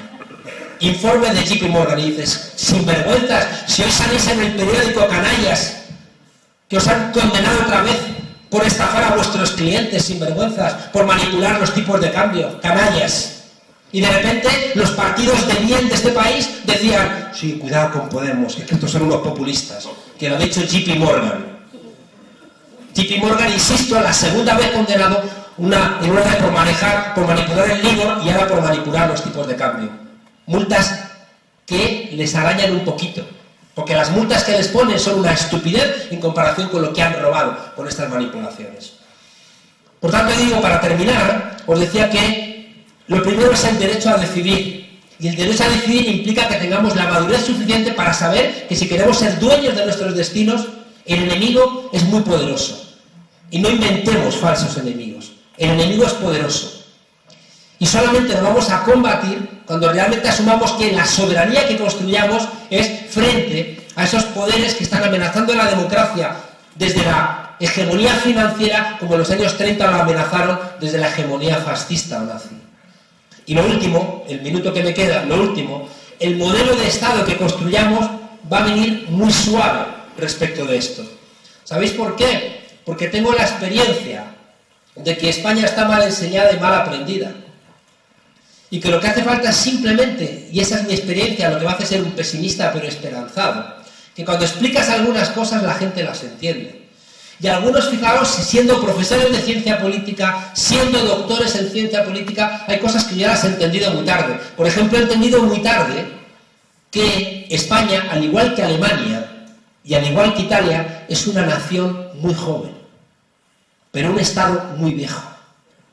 Mientras que Cataluña no es un Estado, pero es una nación que lleva más tiempo encontrándose a sí misma que España, que se dedicó a evangelizar y no a construir realidad nacional. En el siglo XIX, en la Guerra de la Independencia, donde supuestamente con la invasión francesa nos encontrábamos como nación, la canción de referencia era La Virgen del Pilar dice que no quiere ser francesa, que quiere ser capitana de la tropa aragonesa, no de la tropa española.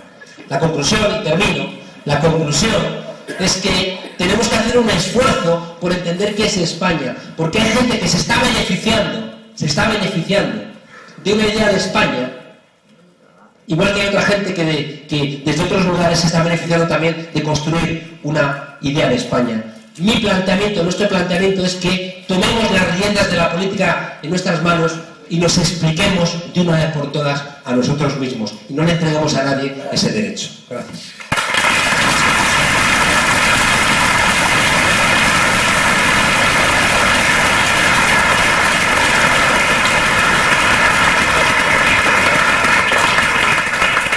Tenemos todavía unos cuantos minutos para llegar al final de esta velada, de esta jornada, y hemos escuchado las tres ponencias en el día de hoy en torno pues, a lo que nos ocupaba, ¿no? Modelos de Estado, soberanismo y derecho a decidir.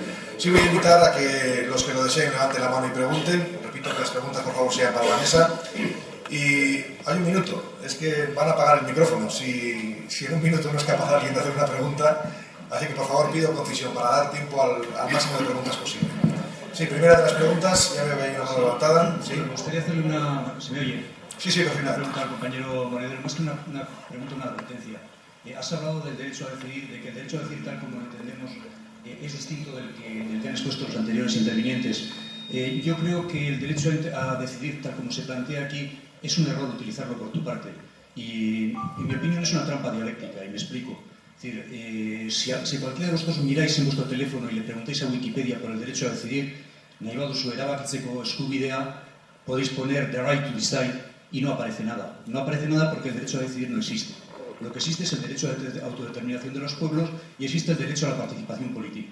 El señor Ibarretxe hace unos años hizo un batiburrillo con estos dos derechos, los mezcló en una batidora y sacó el derecho a decidir, que tiene una ventaja, y es la ventaja de que como no se sabe quién es el sujeto, ni cuál es el contenido, ni cuáles son los límites, ni cómo interactúa con otros derechos, porque no tiene tradición, no tiene doctrina, no tiene jurisprudencia, se puede utilizar para lo que se quiera.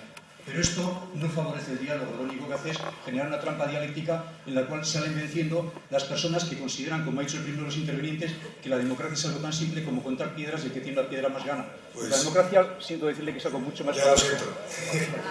Yo no sé si ha servido su exposición como pregunta para...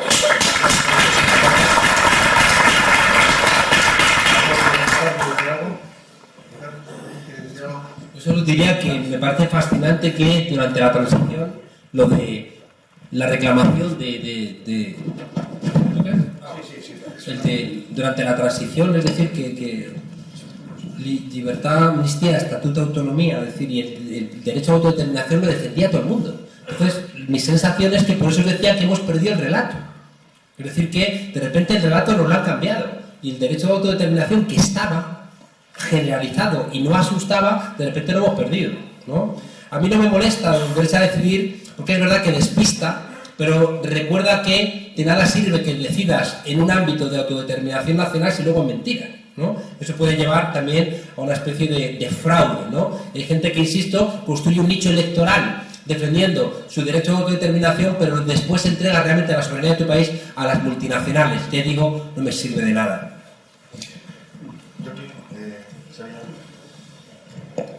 No, no tengo nada más que añadir. Es una reflexión, una interesante reflexión en ese sentido. Es verdad, el concepto de derecho a decidir nace con Ibarretxe Lehendakari y yo creo que sigue un poco la estela o la reflexión que se ha producido ahora en todo el proceso catalán. Es decir, que con la baja democracia española todos hemos tenido que utilizar de alguna manera u otra una ingeniería política para poder intentar avanzar en lo que es el derecho a autodeterminación o lo que es el derecho de expresión o el derecho de desarrollo de un colectivo, en este caso de un pueblo, profundizando en la democracia. No es más que eso. Sí, bueno, al margen de la discusión más teórica que puede hacerse sobre el derecho a decidir, el derecho a autodeterminación y más política que puede hacerse sobre el mismo, yo creo que, bueno, en el fondo lo que estamos discutiendo es que un pueblo decida sobre su futuro y sea solo ese pueblo el que decida sobre el mismo y que tenga, en esa medida también, como en cualquier orden, el derecho también a meter la pata o a tener un grandísimo acierto, ¿no? Yo pienso, lo he dicho antes, es un derecho democrático que no puede nunca estar sometido a ninguna imposición ajena, ¿no? Y esto es fundamental, porque se ha dicho que hemos perdido el relato. No, yo creo que el relato nos lo robaron, ¿no? Nos lo robaron de arriba abajo, porque al día siguiente de que el Partido Socialista aquí por toda la margen izquierda y el Partido Comunista estaban defendiendo el derecho a autodeterminación, al día siguiente de aprobarse la Constitución y empezarse ya a realizar las primeras votaciones, nos dijeron aquello también de que el derecho a autodeterminación era el votar todos los días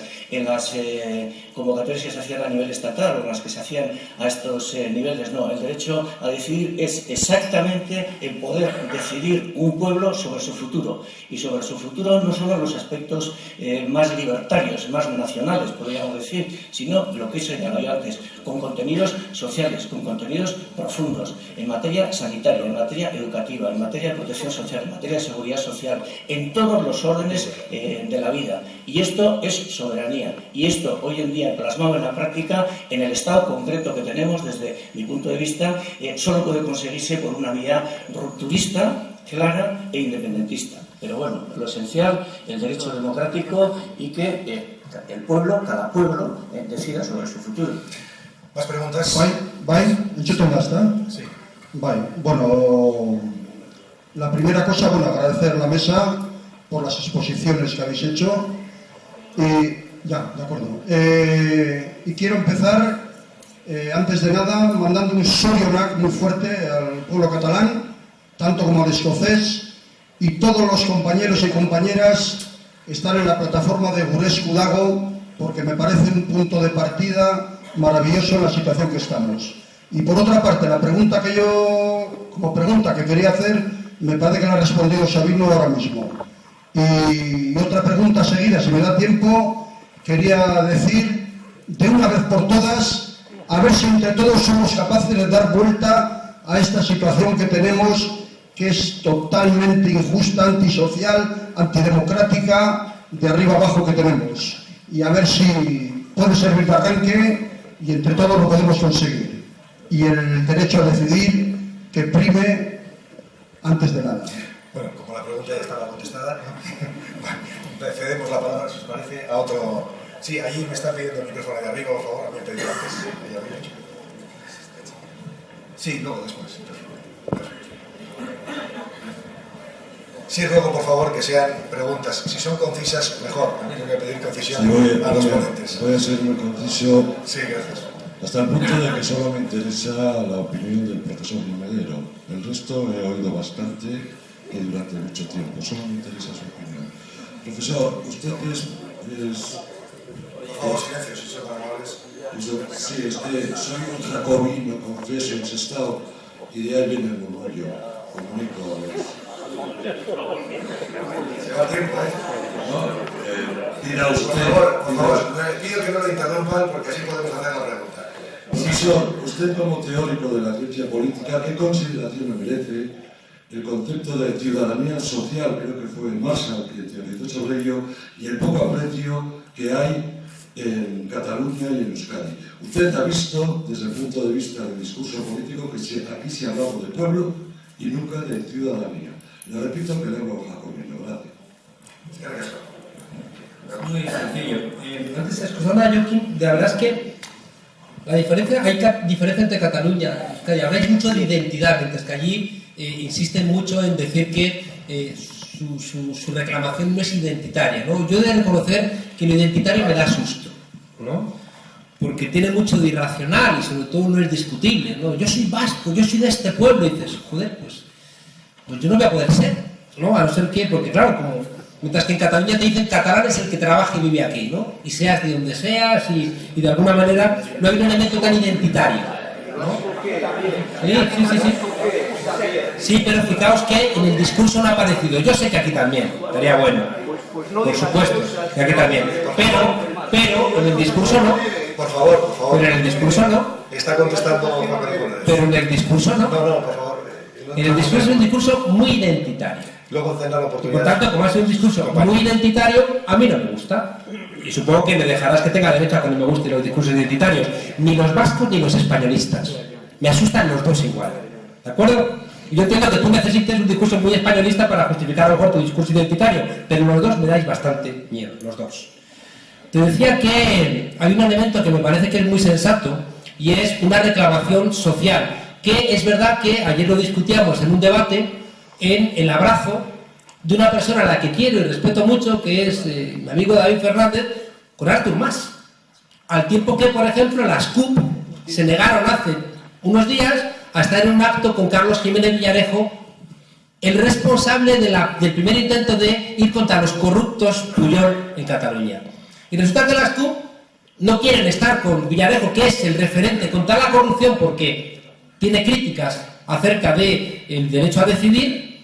En cambio, sí que te lleva a la moción y te abrazas al responsable de alguna manera, ahora mismo políticamente, de la corrupción, digamos simbólicamente en Cataluña. Y eso genera un elemento que es el que yo creo que he visto encima de la mesa, que es que cuando tú primas lo identitario por encima de lo social, al final te encuentras, bueno, pues que los compañeros de viaje, bueno, pues prima mucho más exactamente eso, lo identitario, que la reclamación social. Igual que he visto cómo tanto el PNV como Convergencia y Unión, en momentos determinados, ha sostenido a los gobiernos del Partido Popular o del Partido Socialista. Y ahí, por lo visto, no eran tan horrorosos. Y resulta que yo, viviendo en Madrid, he tenido que tragarme gobiernos del PSOE y del PP porque les daban apoyo desde Convergencia de Unión o desde el PNV. Por tanto, en mi planteamiento, respetando, por supuesto, ¿cómo no vas a respetar la creencia identitaria que tenga cualquiera? Pero estoy convencido de que en el nivel de debate, y por eso creo que solamente vamos a encontrar solución a través de un proceso constituyente, donde podamos debatir todas estas cosas, no darnos gritos, sino debatirnos, explicarnos, donde nos contemos realmente qué sentimos, qué pensamos y qué queremos. Podremos encontrar un punto de alguna manera, de convivencia entre las exigencias desde posturas que exigen más lo social y desde posturas que parece que dan más primacía identitaria.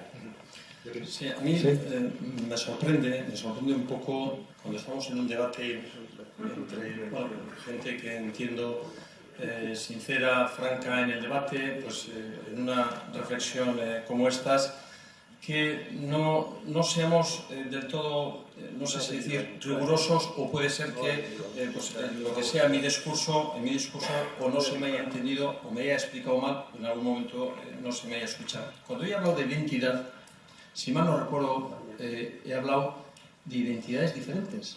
En Euskadi existen identidades diferentes. Y yo lo que he propuesto es un acuerdo en Euskadi entre esas identidades diferentes para que podamos desarrollar precisamente el derecho a decidir. Primer punto. Y segundo punto, o sea, y por eso no sé por qué la identidad te puede dar miedo, o sea, a mí no me da ninguna. Hay otras cosas que me van a dar mucho miedo, pero a mí no me da ningún miedo que en Euskadi haya diferentes identidades y que las diferentes identidades sean capaces de pactar, que eso es lo que he dicho, primeramente entre ellos, porque, si mal no recuerdo, he dicho diálogo, acuerdo, negociación y ratificación por la propia sociedad vasca, que es la que vive con diferentes identidades. Y después se nos hacía una crítica en el sentido de que desarrollamos mucho la identidad, el concepto de identidad, y no el aspecto social. Dos reflexiones.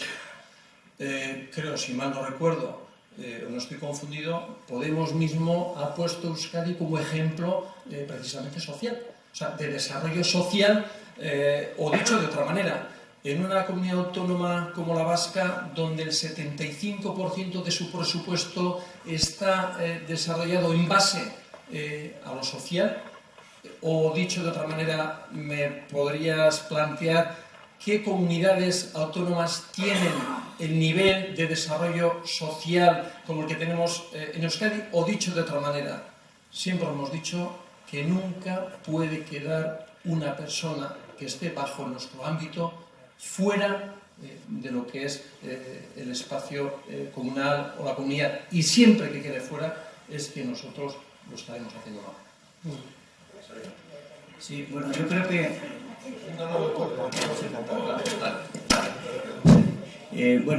yo creo que la situación política que vivimos hace falta ser lo suficientemente abierto como para no soltar afirmaciones tales como no me interesan tales opiniones. Yo creo que hace falta tener las orejas y el sentimiento y el corazón y la cabeza bastante abiertas a todo lo que pueda decir cualquiera, en primer lugar. Segundo, en relación con el tema de ciudadanía, yo he pasado la ponencia por escrito, porque si me lo pidieron, cualquiera que la pueda leer cuando se publique, pues podrá ver que ese término se utiliza, ¿no? Lo que, en cualquier caso, yo compruebo en distintos ámbitos y en distintos ambientes, que hablar de ciudadanía pues, sirve también un poco como truco para esconder que la ciudadanía de la que se está hablando es únicamente la ciudadanía española, ¿no? Y hay una ciudadanía que es también vasca, y hay una ciudadanía que es catalana, ¿no? Y hay una ciudadanía que es española, ¿no? Pero este truco de ocultar bajo conceptos supuestamente más democráticos, realidades en cualquier caso nacionales y sociales que están por debajo, planteándonos problemas de fondo, pues yo creo que no es muy correcto. Segundo, en relación con esto, yo he hecho hincapié en dos ocasiones, tanto en la intervención como contestando a la pregunta anterior, a que yo entiendo el derecho a decidir de una forma bastante global. El derecho a decidir como pueblo es derecho a decidir tu futuro, pero es derecho a decidir tu presente, ¿no? Sobre todo, la historia de nuestro pueblo en estos 35 años, en estos 40 años, es la historia de la imposición diaria en lo pequeño, en lo mediano y en lo grande. Y es por esto por lo que es preciso afirmar la soberanía para resolver todos nuestros problemas, desde la pequeña ley que pide atención sanitaria para los inmigrantes en Navarra hasta las grandes decisiones en relación con la seguridad social que queremos para nuestro pueblo y queremos decidirla y queremos tener una seguridad social pública, universal, de calidad geográfica, pero decidida por nosotros. Y termino con otra cosa. En algún momento, yo no he terminado de entender muy bien cuáles son las referencias que he hecho en relación con lo que comentaba yo. Pero una cosa, se hace referencia a que es un disparate que cada cual plantee el derecho a decidir por su lado, ¿no? Bueno, yo creo que el derecho a decidir es algo directamente relacionado con la existencia de un pueblo, de una nación, ¿no? Y el caminar de lado o el caminar juntos es algo que nos tenemos que ganar en el día a día. Muchísimo peor que caminar cada cual por su lado es que alguien imponga a otro por dónde tiene que caminar. Yo creo que esto es lo fundamental a afirmar en la situación en la que estamos hoy, teniendo en cuenta los 35 años de experiencia que tenemos encima, en los que no hemos visto nada más que imposiciones. Nuestro pueblo, desde la transición hasta aquí, en gran medida, ha venido afirmando, y no nos hemos tragado el cuento del relato, hemos venido afirmando la necesidad de una ruptura que no se ha dado. Desde el año 77 lo venimos afirmando, ¿no? Entonces, bien está caminar todos juntos, cuantos más mejor, cuantos más unidos mejor, pero por encima de todo, y habida cuenta esta experiencia, que nadie decida por otros. Sí, mira, ¿Podemos preguntar? Sí, un segundito, por favor. Sí, por plantear. Hay una pregunta muy complicada en todas estas discusiones, es definir qué es el pueblo y quién define quién es el pueblo. Es una gran discusión. En la Comunidad de Madrid estaba, creo que, la tercera ciudad ecuatoriana, donde había un número enorme de ecuatorianos, y yo lo siento también, mi pueblo. Y forman parte también de la gente con la que yo convivo, y forman parte también de la ciudadanía con la que yo quiero vivir. Y por tanto, fijaos, armar la convivencia con esa gente en un mundo crecientemente global no lo puedo articular ni en términos de historia ni en términos de identidad. Es lo que quería trasladaros. Respetando, no pretendía faltar al respeto ni que nadie se enfadara, ¿no?, por mis afirmaciones. Pero entiendo que en 2014, en el siglo XXI, seguramente tenemos que entender que hay elementos que están pasando a otro plano y que por tanto quizá debiéramos entender en la discusión que tenemos que ir a buscar fórmulas que nos integren y no que nos fragmenten. Es decir, buscar fórmulas políticas, y por eso apostamos por el federalismo, donde tú puedas tener tu identidad, la que tú quieras, pero también puedas tener otra. Y entiendo que el federalismo te permite una suma que no te permite la fragmentación que reclamas con la independencia. Y por eso pretendía entender que caminamos mejor hacia posiciones federalistas, donde puedes tener tu identidad compartida con otras realmente, estas identidades de las que tú hablas, y pueden convivir sin que nadie se sienta superior a otro, si en esa suma federal de alguna manera disuelves, ¿no?, esa reclamación de juntarte solamente con los tuyos en términos de independencia. Era lo que quería explicar. Sí, Sí. pregunta... Sí. Bueno, Bai, luego me he comprometido ahí, por favor. Vale, barkatu. Sí. Ba, ni jaio nintzen Madrilen, Zurondoan, auzo batean, hor kasitas, zen. Baina euskaldun peto-petoa sentitzen naiz eta jaiotzen gara nahi dugun lekuan. Te decía que se puede ser vasco y haber nacido en Madrid, como es mi caso. Pero yo no vengo a hablar de identidades, ni voy a hacer una discusión profesoral. Yo estoy muy indignado políticamente y estoy de acuerdo con tanto la gente de Amaiur como la de Podemos en que tenemos que abrir un proceso de ruptura del régimen del 79, ¿vale? Entonces, ¿es posible, que no vayáis de aquí de rositas, diciendo si es posible que se abra un diálogo o un debate político en las formas entre Amaiur o EH Bildu y Podemos para abrir un proceso de ruptura con el régimen y un proceso constituyente de procesos constituyentes? Porque en Euskal Herria tenemos que hacer ese proceso también. ¿O nos vamos a dar la espalda en base a la independencia y en base a no perder votos en el resto del Estado? Creo que la pregunta ya está clara. Muchas gracias. Sí.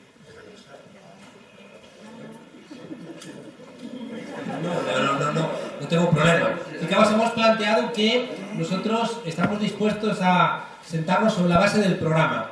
Y fijaos que hemos hecho cosas, estamos tan convencidos de que está podrido el régimen del 78, de que tenemos que tener posiciones muy radicales de raíz para alejarnos.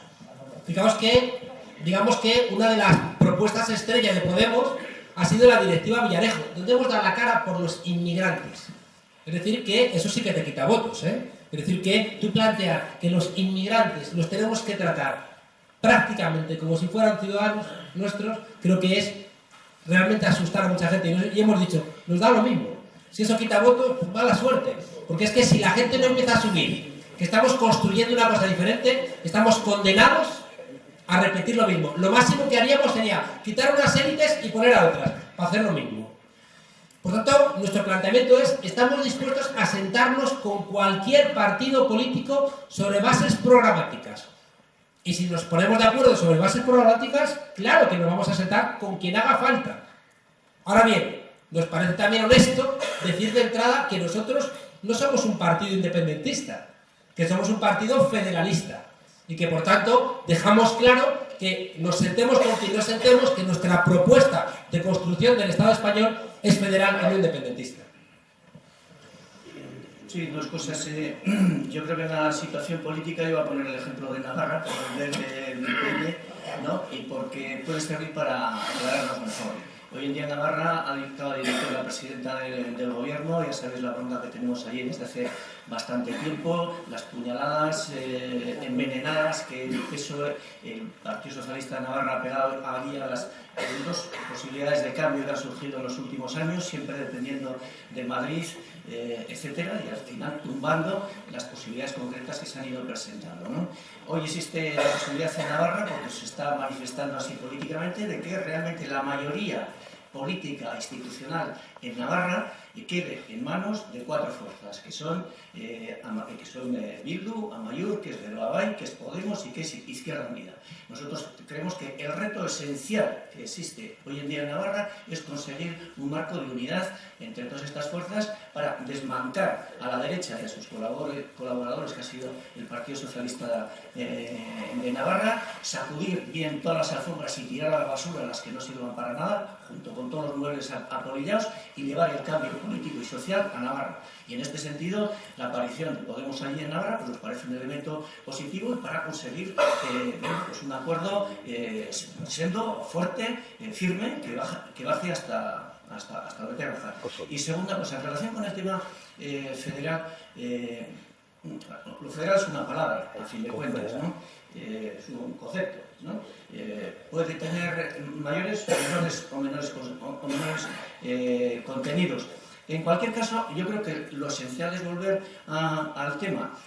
Han existido dos referéndums en el Estado español y los dos, la voluntad manifestada, evidenciada del pueblo vasco ha sido diferente a la existente a nivel estatal. Una fue el referéndum constitucional, 2 fue el referéndum de la OTAN. En los dos se nos impuso a nosotros una solución contraria expresamente a la voluntad de nuestro pueblo. Pues, en relación con el tema federal y un proceso constituyente estatal, supongamos que eso se da. Supongamos que el pueblo vasco en ese proceso toma una decisión distinta, incluso contraria a la que se toma a nivel estatal. Eso supondría, desde el punto de vista de las posturas federalistas, que se aceptaría la decisión tomada por el pueblo vasco al 100% y que no se impondría nada. Es decir, repito, el derecho a decidir del pueblo vasco sobre su destino futuro y sobre su presente tiene que estar por encima y en la base de cualquier proceso democrático que se pueda dar. Si eso no existe, como no ha existido hasta la fecha, no ha existido nunca en estas 40 años, pues es un proceso fraudulento. No quiero decir que lo que esté escuchando lo sea, sino de cara a aclarar términos, porque como decía Zelaya, era Blas de Otero, nos duermen con cuentos. Era ¿Sabes? Perdón.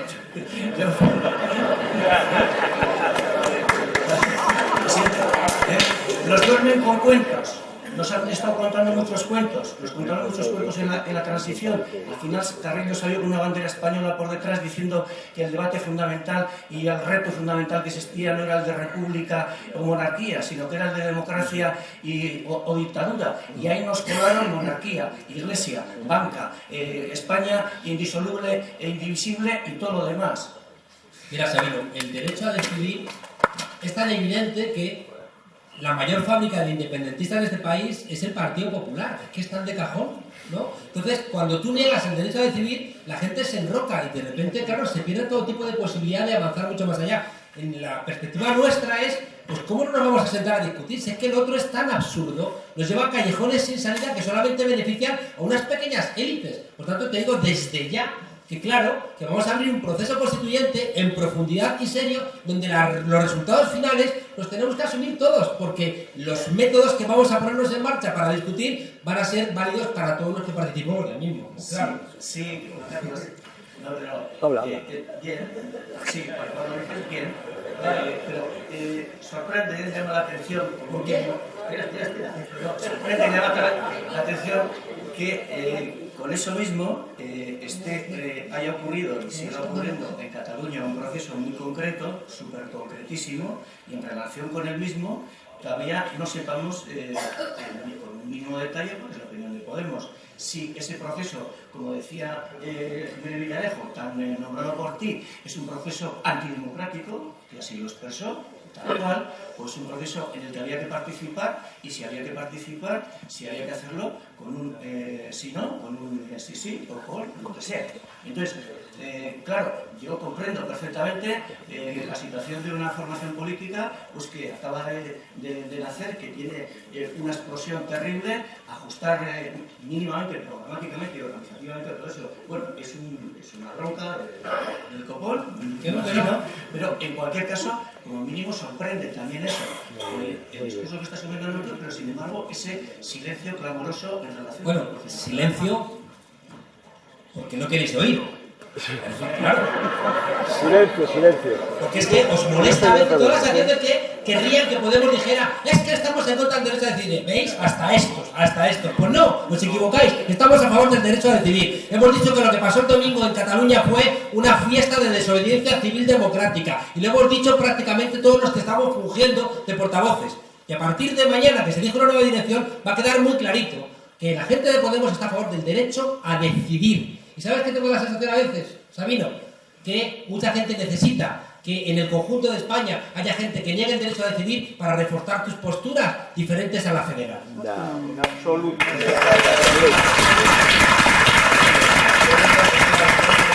En absoluto. Voy a tener que empezar a pedir también a los ponentes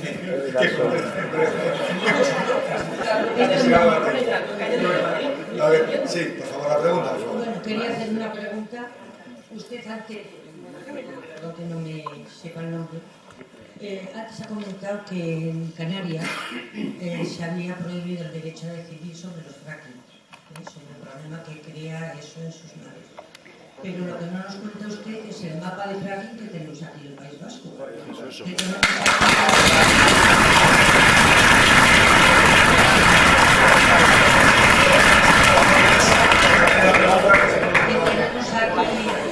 Lumbre, los subsuelos que nos quieren poner el ello de por ahí. ¿Para qué? ¿Para dárselo a Iberdrola? Tenemos mares para poder sacar la energía.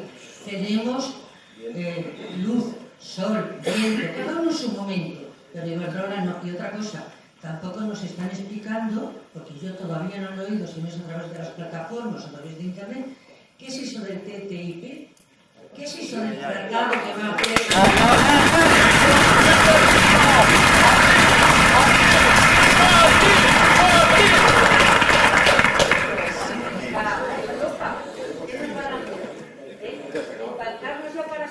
Ya está. Le agradezco la pregunta, gracias. Sí, yo únicamente con el tema del fracking, yo creo que en ese sentido el Partido Nacionalista Vasco ha sido muy claro. Sí. Que yo con el tema del fracking, en ese sentido, yo creo que el Partido Nacionalista Vasco ha sido muy claro. Bueno, pues le voy a intentar explicar y al menos intentar trasladar el posicionamiento que ha mantenido el Partido Nacionalista Vasco tanto en el Parlamento Vasco como en todas las instituciones, ya sea el Congreso ya sea el Senado. Es decir, que tanto en cuanto no se den las garantías medioambientales necesarias, ese es el planteamiento que se desarrolla. Nosotros, o sea, no se va a desarrollar en ese sentido con nuestro posicionamiento o con nuestra actitud positiva hacia ese tipo de explotaciones, con lo cual si no se dan las medidas o si no se dan las garantías, si no se dan las garantías necesarias para la tutela y el cuidado del medio ambiente, en ese sentido nosotros no vamos a avanzar. ¿Alguna pregunta más? Sí, aquí, sí, señor. Este señor lleva mucho tiempo.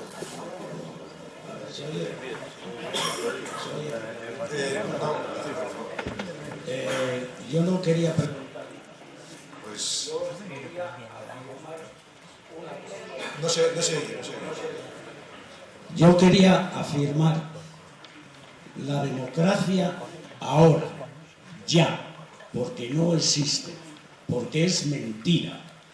Y porque es mentira, como otras muchas cosas que aquí se han dicho que eran mentiras, es por lo que debiéramos de reivindicar la democracia verdadera, no la real, la verdadera, desde ya. Porque creo que se ha dicho la definición de democracia recurriendo a Lincoln, yo creo que la democracia y la aristocracia que hemos tenido y que seguimos teniendo nos demuestra precisamente la incapacidad que tenemos de desarrollar y de verdaderamente convivir en democracia. Es por lo que hay que cambiar esa gracia que padecemos, cambiarla, que tenga menos poder, que el poder esté... Le agradezco la exposición, tenía un minuto, no he hecho la pregunta, gracias. Por favor. Si es tan amable, por favor. Creo que ha quedado clara su exposición, gracias. Muy bien, ¿alguna pregunta, por favor? Este señor lleva media hora aquí. Sí, ahí. Solicitaría, por favor, que fueran preguntas y fueran concisas mejor, y las respuestas también, porque cada vez nos queda menos tiempo, la verdad. Sí, buenas tardes. Una pregunta para el profesor Juan Carlos Monedero. Yo creo que ha quedado suficientemente claro el tema del derecho a decidir, lo ha dejado aquí claro el compañero, expresándolo mejor que yo. Yo hace años, cuando oí hablar del derecho a decidir, yo y todos, lo asociábamos al derecho de las mujeres a interrumpir libremente su embarazo. Está claro que aquí decimos amor cuando queremos decir sexo, y se habla del derecho a decidir con un eufemismo cuando queremos hablar del derecho a la libre autodeterminación de los pueblos. ¿Es posible hoy en día, en nuestro escenario social y económico actual, en que hemos tenido soberanía, vulgarmente como por un tubo, de iure a Bruselas y de facto a Berlín, defender un derecho de la autodeterminación como sujeto frente al que se ejerce un Madrid, que como referente simbólico para una táctica electoral y conseguir el voto identitario está muy bien, pero no es parcial el conseguir o luchar un derecho de libre autodeterminación cuando estamos colonizados por una metrópoli que está fuera de nuestras fronteras. Bien, gracias por la pregunta. Sí, me parece muy correcto lo que tú planteas. Por eso, fijaos, os decía yo que soy un pesimista esperanzado, porque es que si no estás esperanzado es que ya te han derrotado y por tanto, entrégate, ¿no? Pero pesimista porque soy consciente de que llevamos 40 años heridos del neoliberalismo todos, ¿no? Creo que la hegemonía neoliberal nos ha afectado a nuestra manera de leer el mundo. Y si no eres rentable, sobras, ¿no?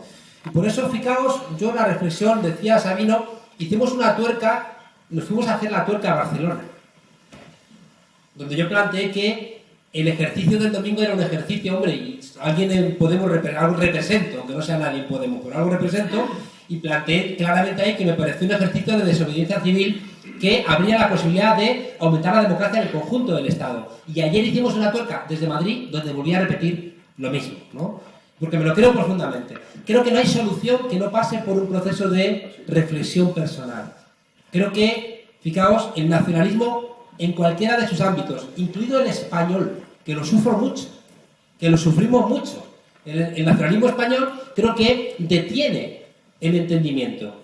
Y cuando de repente, os lo digo de corazón, cuando de repente he visto discusiones en el entorno del 9N en Cataluña que dejaban de lado peleas que creo que son mucho más de fondo y que nos llevan a entender que es que hemos perdido la soberanía personal y que de nada sirve que tú creas que tienes un Estado propio más pequeñito porque no vas a tener ningún tipo de soberanía. Me parecería que, reconociendo que tienes derecho a eso, tienes derecho a que si tú te identificas como un pueblo y quieres construir tu Estado, tienes derecho. Me gustaría que, y es mi parte de esperanzado, de que sentándonos a discutir vamos a encontrar soluciones mucho más virtuosas. Vamos a identificar realmente cuál es el problema. Vamos a poder realmente identificar quién nos está fastidiando la vida. Y estoy convencido de que vamos a encontrar un modelo de convivencia, que es un modelo de convivencia que hoy mismo cuesta mucho verlo, porque nos está gobernando la caverna.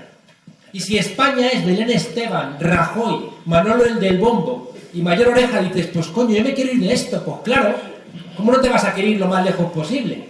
Pero si de repente recuperamos una España que sea la de Lorca y Buñuel y otro tipo de elementos, y encima la gente, desde su propia conciencia y su discurso, se identifica con eso y lo construye, creo que podemos construir esa España federal donde estos 500 años que llevamos mezclados y compartiendo historia nos van a brindar la posibilidad de luchar contra los que realmente nos están fastidiando y encontrar también elementos de unión con aquellos que están sufriendo lo mismo que nosotros en Portugal, en Italia, en Grecia y en Francia. Sí, ¿más preguntas? Sí, adelante, por favor. Bueno, mi pregunta es para Juan Carlos Monedero. O sea, aparte de todo esto del derecho a decidir, que está muy bien, ¿vais a resolver el problema del paro? Porque en última instancia,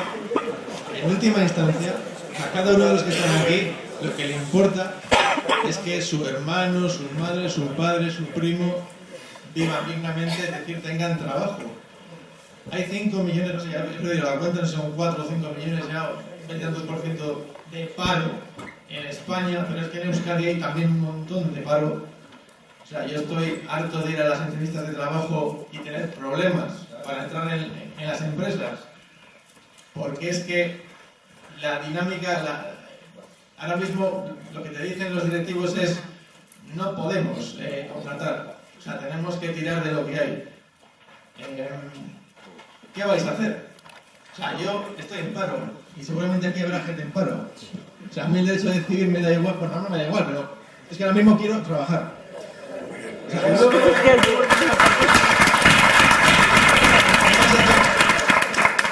y por eso hemos insistido en que el asunto social creemos que es irrelevante, ¿no? Y que el derecho a decidir tiene que ser un derecho a decidir realmente en términos más amplios, porque no vas a comer al final identidad, ¿no? Nosotros, fijaos, no tenemos varitas mágicas, pero tenemos 3 o 4 cosas que creo que son muy esperanzadoras. Una es que no le debemos nada a los bancos, nada. Y eso genera que los bancos quieran todos reunirse corriendo con nosotros. Todos. Porque no les debemos nada y por tanto es como el chiste aquel del roto, que vienen las masas y le dice, ve al capataz y dice al patrón, patrón, vienen las masas enfurecidas.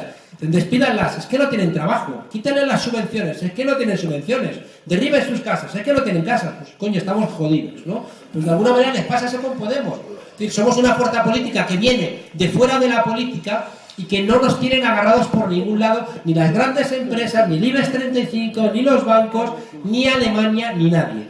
Y por tanto, fijaos, tenemos la posibilidad, en primer lugar, ya digo, de legislar con el interés de la mayoría y no de las minorías. En segundo lugar, tenemos la posibilidad de hacer una lucha contra el fraude fiscal, que es muy impresionante. Y cuando insistimos es que Europa nos daba el 1% del Producto Interior Bruto, el 1%. Y cada año hay un 25% del PIB de fraude fiscal. O sea, 25 veces la ayuda europea. Que es dinerito, ¿eh? Es que es dinerito. En tercer lugar, es que ya está bien de decir que no hay dinero para que tú tengas trabajo a través de, por ejemplo, que fluya el capital para las pequeñas empresas y, como decía la compañera indirectamente, es que la semana pasada, por culpa del Partido Socialista y del Partido Popular, le hemos dado a ACS, la compañía de Florentino Pérez, 1.350 millones de euros por la empresa Castor del fracking. 1.300, 100 veces lo de las tarjetas Black de Caja Madrid, 100 veces. Y que debéis, cada uno de los que estéis aquí, debéis 650 euros a la empresa de Florentino Pérez. Porque dijeron que si se rescindía el contrato de Castor, aunque hubiera dolo o negligencia de la empresa, había que pagar el dinerito. Y efectivamente, hacen la inyección y hay los temblores. Y dicen, ¡ay! ¡Fuera! Pues rescindir y a pagar. O 2.300 millones a las autopistas de peaje. O sea, que dinero hay. Claro que hay dinero. Y después también, junto con el resto de los países del sur de Europa, tenemos que romper con ese planteamiento del Banco Central Europeo de que no le presta dinero a los estados y solamente se lo presta a los bancos a un porcentaje que después se lo prestan a los estados incrementando 2 o 3 puntos por encima. Es que no puede haber dinero con eso. Es que en España, en los últimos 2 años, han aumentado casi el 24% los millonarios. Hay 460.000 millonarios en España, que se está quedando el dinero, ese 1%, se está quedando el dinero del 99%. Y por tanto, ya digo, lo que hace falta es gente con la voluntad de poner freno a todo este latrocinio. Es que cuando dijo el 15M que esto no era una crisis, sino que era una estafa, y empezó a cambiar el relato, y cuidado, y termino con esto, hay gente que dice, es que cuidado, es que después de Tangentopoulos vino Berlusconi, y Beppe Grillo, y nosotros decimos, no os equivoquéis, es verdad que aquí hay una corruptópolis, pero aquí pasó algo que no pasó en Italia, que es el 15M. Y el 15M estableció un relato para que la solución a estos sinvergüenzas que están vaciando nuestro país no sea la de Beppe Grillo ni la de Berlusconi, sino la que sea realmente de un pueblo que el 80% decía que estaba de acuerdo con las propuestas del 15M. Buscad ahí también ese elemento esperanzado de nuestro pesimismo. Preguntas, por favor. Sí. Hola, buenas. Mi nombre es Juan Antonio, vengo de Lugo y mira, mi pregunta es porque, bueno, yo sí me preocupo por el paro, por todo lo que a todo el mundo más o menos les preocupa, pero sí me gustaría saber por parte de los tres qué puedo hacer porque qué puedo hacer realmente mi madre, porque, bueno, encontrar al cadáver de su padre, ¿no? Porque en el franquismo fue asesinado y sí que me gustaría saber ¿Cómo vais a llevar eso a cabo? ¿Cómo vais a intentar un poco llevar, a ver si ella puede un poco al final descansar en paz, ¿no? Un poco. Muchas gracias. Sí. Bueno, pues verdaderamente, y porque a mí personalmente me ha tocado con mi abuelo, un caso muy similar, que acabamos de saber, porque mi padre acaba de fallecer y es cuando acabamos de saber, hace 15 días, y es cuando acabamos de saber que algo que él nunca nos había dicho, pues había ocurrido también en la familia. En ese sentido, ¿cuáles son los pasos? Podemos hablar incluso fuera de lo que van a ser estos micrófonos, pero yo creo que en estos momentos hay una directora dentro de lo que es el gobierno vasco. Hay una dirección que ayuda de alguna manera u otra a gestionar todo este tipo de casos con diferentes instituciones. Hay convenios con Aranzad y hay una serie de instrumentos que creo que te pueden ayudar.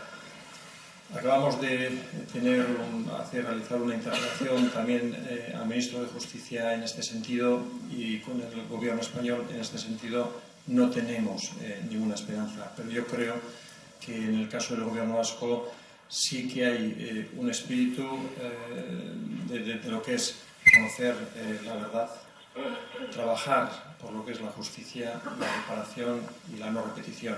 En ese sentido, yo te animaría a trabajar con tu madre o trabajar tú, para que ella tampoco sufra demasiado. En este sentido, y como decía antes, fuera de micrófonos y después de otra manera, creo que hay instrumentos en estos momentos, en Euskadi tenemos instrumentos para intentar ayudar a tu madre, al menos a conocer la verdad y abrir un proceso que pueda ayudaros como familia. Sí, yo creo que al margen del tremendo esfuerzo que se está haciendo a niveles locales en cantidad, aquí en Euskal Herria, en cantidad de zonas, en cantidad de pueblos que tienen por objetivo, entre otras cosas, dar solución a algunos de estos problemas. Bueno, aquí estamos haciendo referencia ha salido la transición.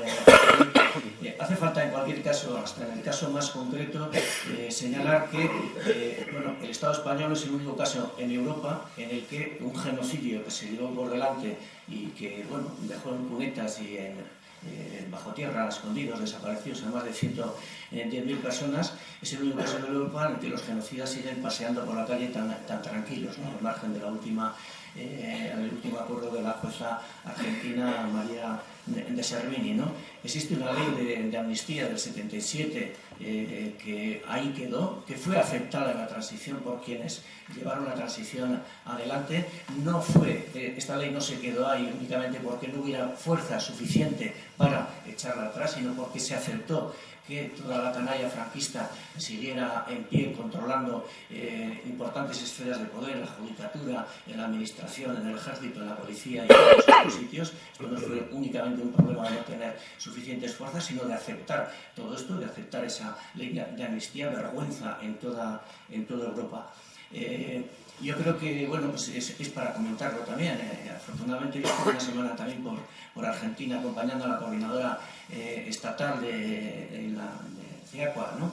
En la que se están integrando, pues hay integradas plataformas locales, nacionales, etcétera, etcétera, en reclamación de cantidad de reivindicaciones que no tienen que ver solo con el tema de desaparecidos, tiene que ver con el tema de torturas, de gente condenada, de gente exiliada, de robos de bebés, etcétera, etcétera, etcétera. Todo este paquetón es el que nos trajo la dictadura y el que esa ley de amnistía y unas políticas X pues nos legaron, ¿no? Hace falta romper con eso y ese es un elemento esencial en todo lo que pueda afirmarse de impulsar un proceso constituyente. Yo decía, si hay un proceso constituyente, si se quiere hacer una segunda transición que no lleve consigo una primera ruptura que está pendiente, y este es uno de los elementos esenciales, ese proceso constituyente y esa segunda transición será una farsa como fue en la del 77. Bueno, yo muy brevemente diría que de los tres elementos de la justicia transicional que hablan de verdad, justicia y reparación, yo creo que tenemos que hacer un esfuerzo muy fuerte en lo de la verdad. Es que la semana pasada la editorial Planeta no le ha publicado un libro a Gregorio Morán. Le obligaba a quitar 11 páginas porque criticaba a Víctor García de la Concha, presidente de la Real Academia. Entonces, fijaos, estamos en 2014 y todavía tocar a determinados santones se convierte... Y ahí está el diccionario histórico que hizo la Real Academia, donde Azaña es un golfo y Franco es un estadista. Y ahí tenéis, buscad en el Real Diccionario, el diccionario de la Real Academia de la Lengua. Es que el franquismo parece una ONG. Entonces, yo creo que va a costarnos mucho hacer la justicia y la reparación si no hacemos el libro ese donde Lorca murió en Granada un día, parece como gripe, ¿no? O cuando plantea que Machado entonces se fue a Francia y allí murió. O sea, dices, pero ¿cómo? Entonces, fijaos cómo hay que hacer un esfuerzo brutal por recuperar la verdad, porque si no recuperamos la verdad... Y fijaos, déjame deciros una cosa muy fuerte y me emociona lo que has dicho, Joaquín. Yo creo que me siento muchas veces en mi país como si fuéramos niños robados. Es decir, como un niño robado que tiene que asumir que su padre no es su verdadero padre, sino que encima fue el que asesinó a su verdadero padre. Y tenemos como una lucha que nos cuesta trabajo enfrentar de dónde venimos. Y preferimos decir, no me cuentes la verdad. Y estoy convencido de que hasta que no sepamos la verdad no vamos a poder avanzar. Fijaos que en Europa el corazón de la democracia, el ADN de la democracia es el antifascismo. En la Constitución italiana del 48, en la francesa del 46, en la Grundgesetz alemana del 49, quienes escribieron los artículos más luminosos fueron los antifascistas, el Consejo Nacional de la Resistencia. Y aquí, ser antifascista es ser miembro de una tribu urbana. Por tanto, fijaos, la tarea de verdad que nos corresponde es inmensa. Y esa no la van a hacer solamente los poderes públicos, tenemos que hacerla todos nosotros. Bueno, pues solo una cosita. ¿Qué democracia meridianamente decente es capaz de aguantar que todavía haya más de 150.000 personas en las cunetas, sea el segundo país del mundo tras Camboya y no mueva ni un pelo? ¿Qué democracia decente es capaz de tener a un dictador asesino todavía en un lugar prominente en la basílica que está en el Valle de los Caídos y todavía nadie se desmelena? ¿Qué democracia decente es cuando tenemos parlamentarios que en un debate como estos nos dicen que parecemos de la serie Cuéntame? Ahora, quiero ser en este sentido también lanzar un mensaje positivo. ¿Por qué? Naciones Unidas acaba también de analizar el informe del relator especial Pablo de Greiff, y en ese sentido hace una serie de recomendaciones que son impecables e inapelables. Tardará más, tardará menos, y es verdad que el Partido Popular no lo quiere hacer, y no lo quiere hacer porque la mayor parte o casi todos los que en su momento eran franquistas, pues evidentemente están también todavía dentro. Utrera, etcétera, etcétera, etcétera. Y no van a querer, no es problema de presupuesto, no es problema de presupuesto. Hay cosas que no cuestan dinero. Por ejemplo, la decencia. La decencia no cuesta dinero, sino que únicamente es tener claros cuáles son los valores de esa decencia. Por eso digo, es así, pero también quiero lanzar ese mensaje positivo porque ya Naciones Unidas, Argentina con su justicia universal, etcétera, etcétera, están trabajando y entendiendo que día a día, como yo comenzaba un poquito en mi reflexión en los inicios, la sociedad civil ya no aguanta cualquier cosa. Cada vez más ocupa más poder, más espacio, y el status quo evidentemente se resquebraja. Pues ha sido sin querer, pero hemos hecho un bucle con respecto a lo que han sido estas tres jornadas, porque precisamente el primer día se hablaba del derecho a la verdad, de la justicia universal, se hablaba de la impunidad, y era el relato de Pablo de Greiff el que se ponía aquí sobre esta mesa. Así que por esto lo que vamos a ir cerrando precisamente estas jornadas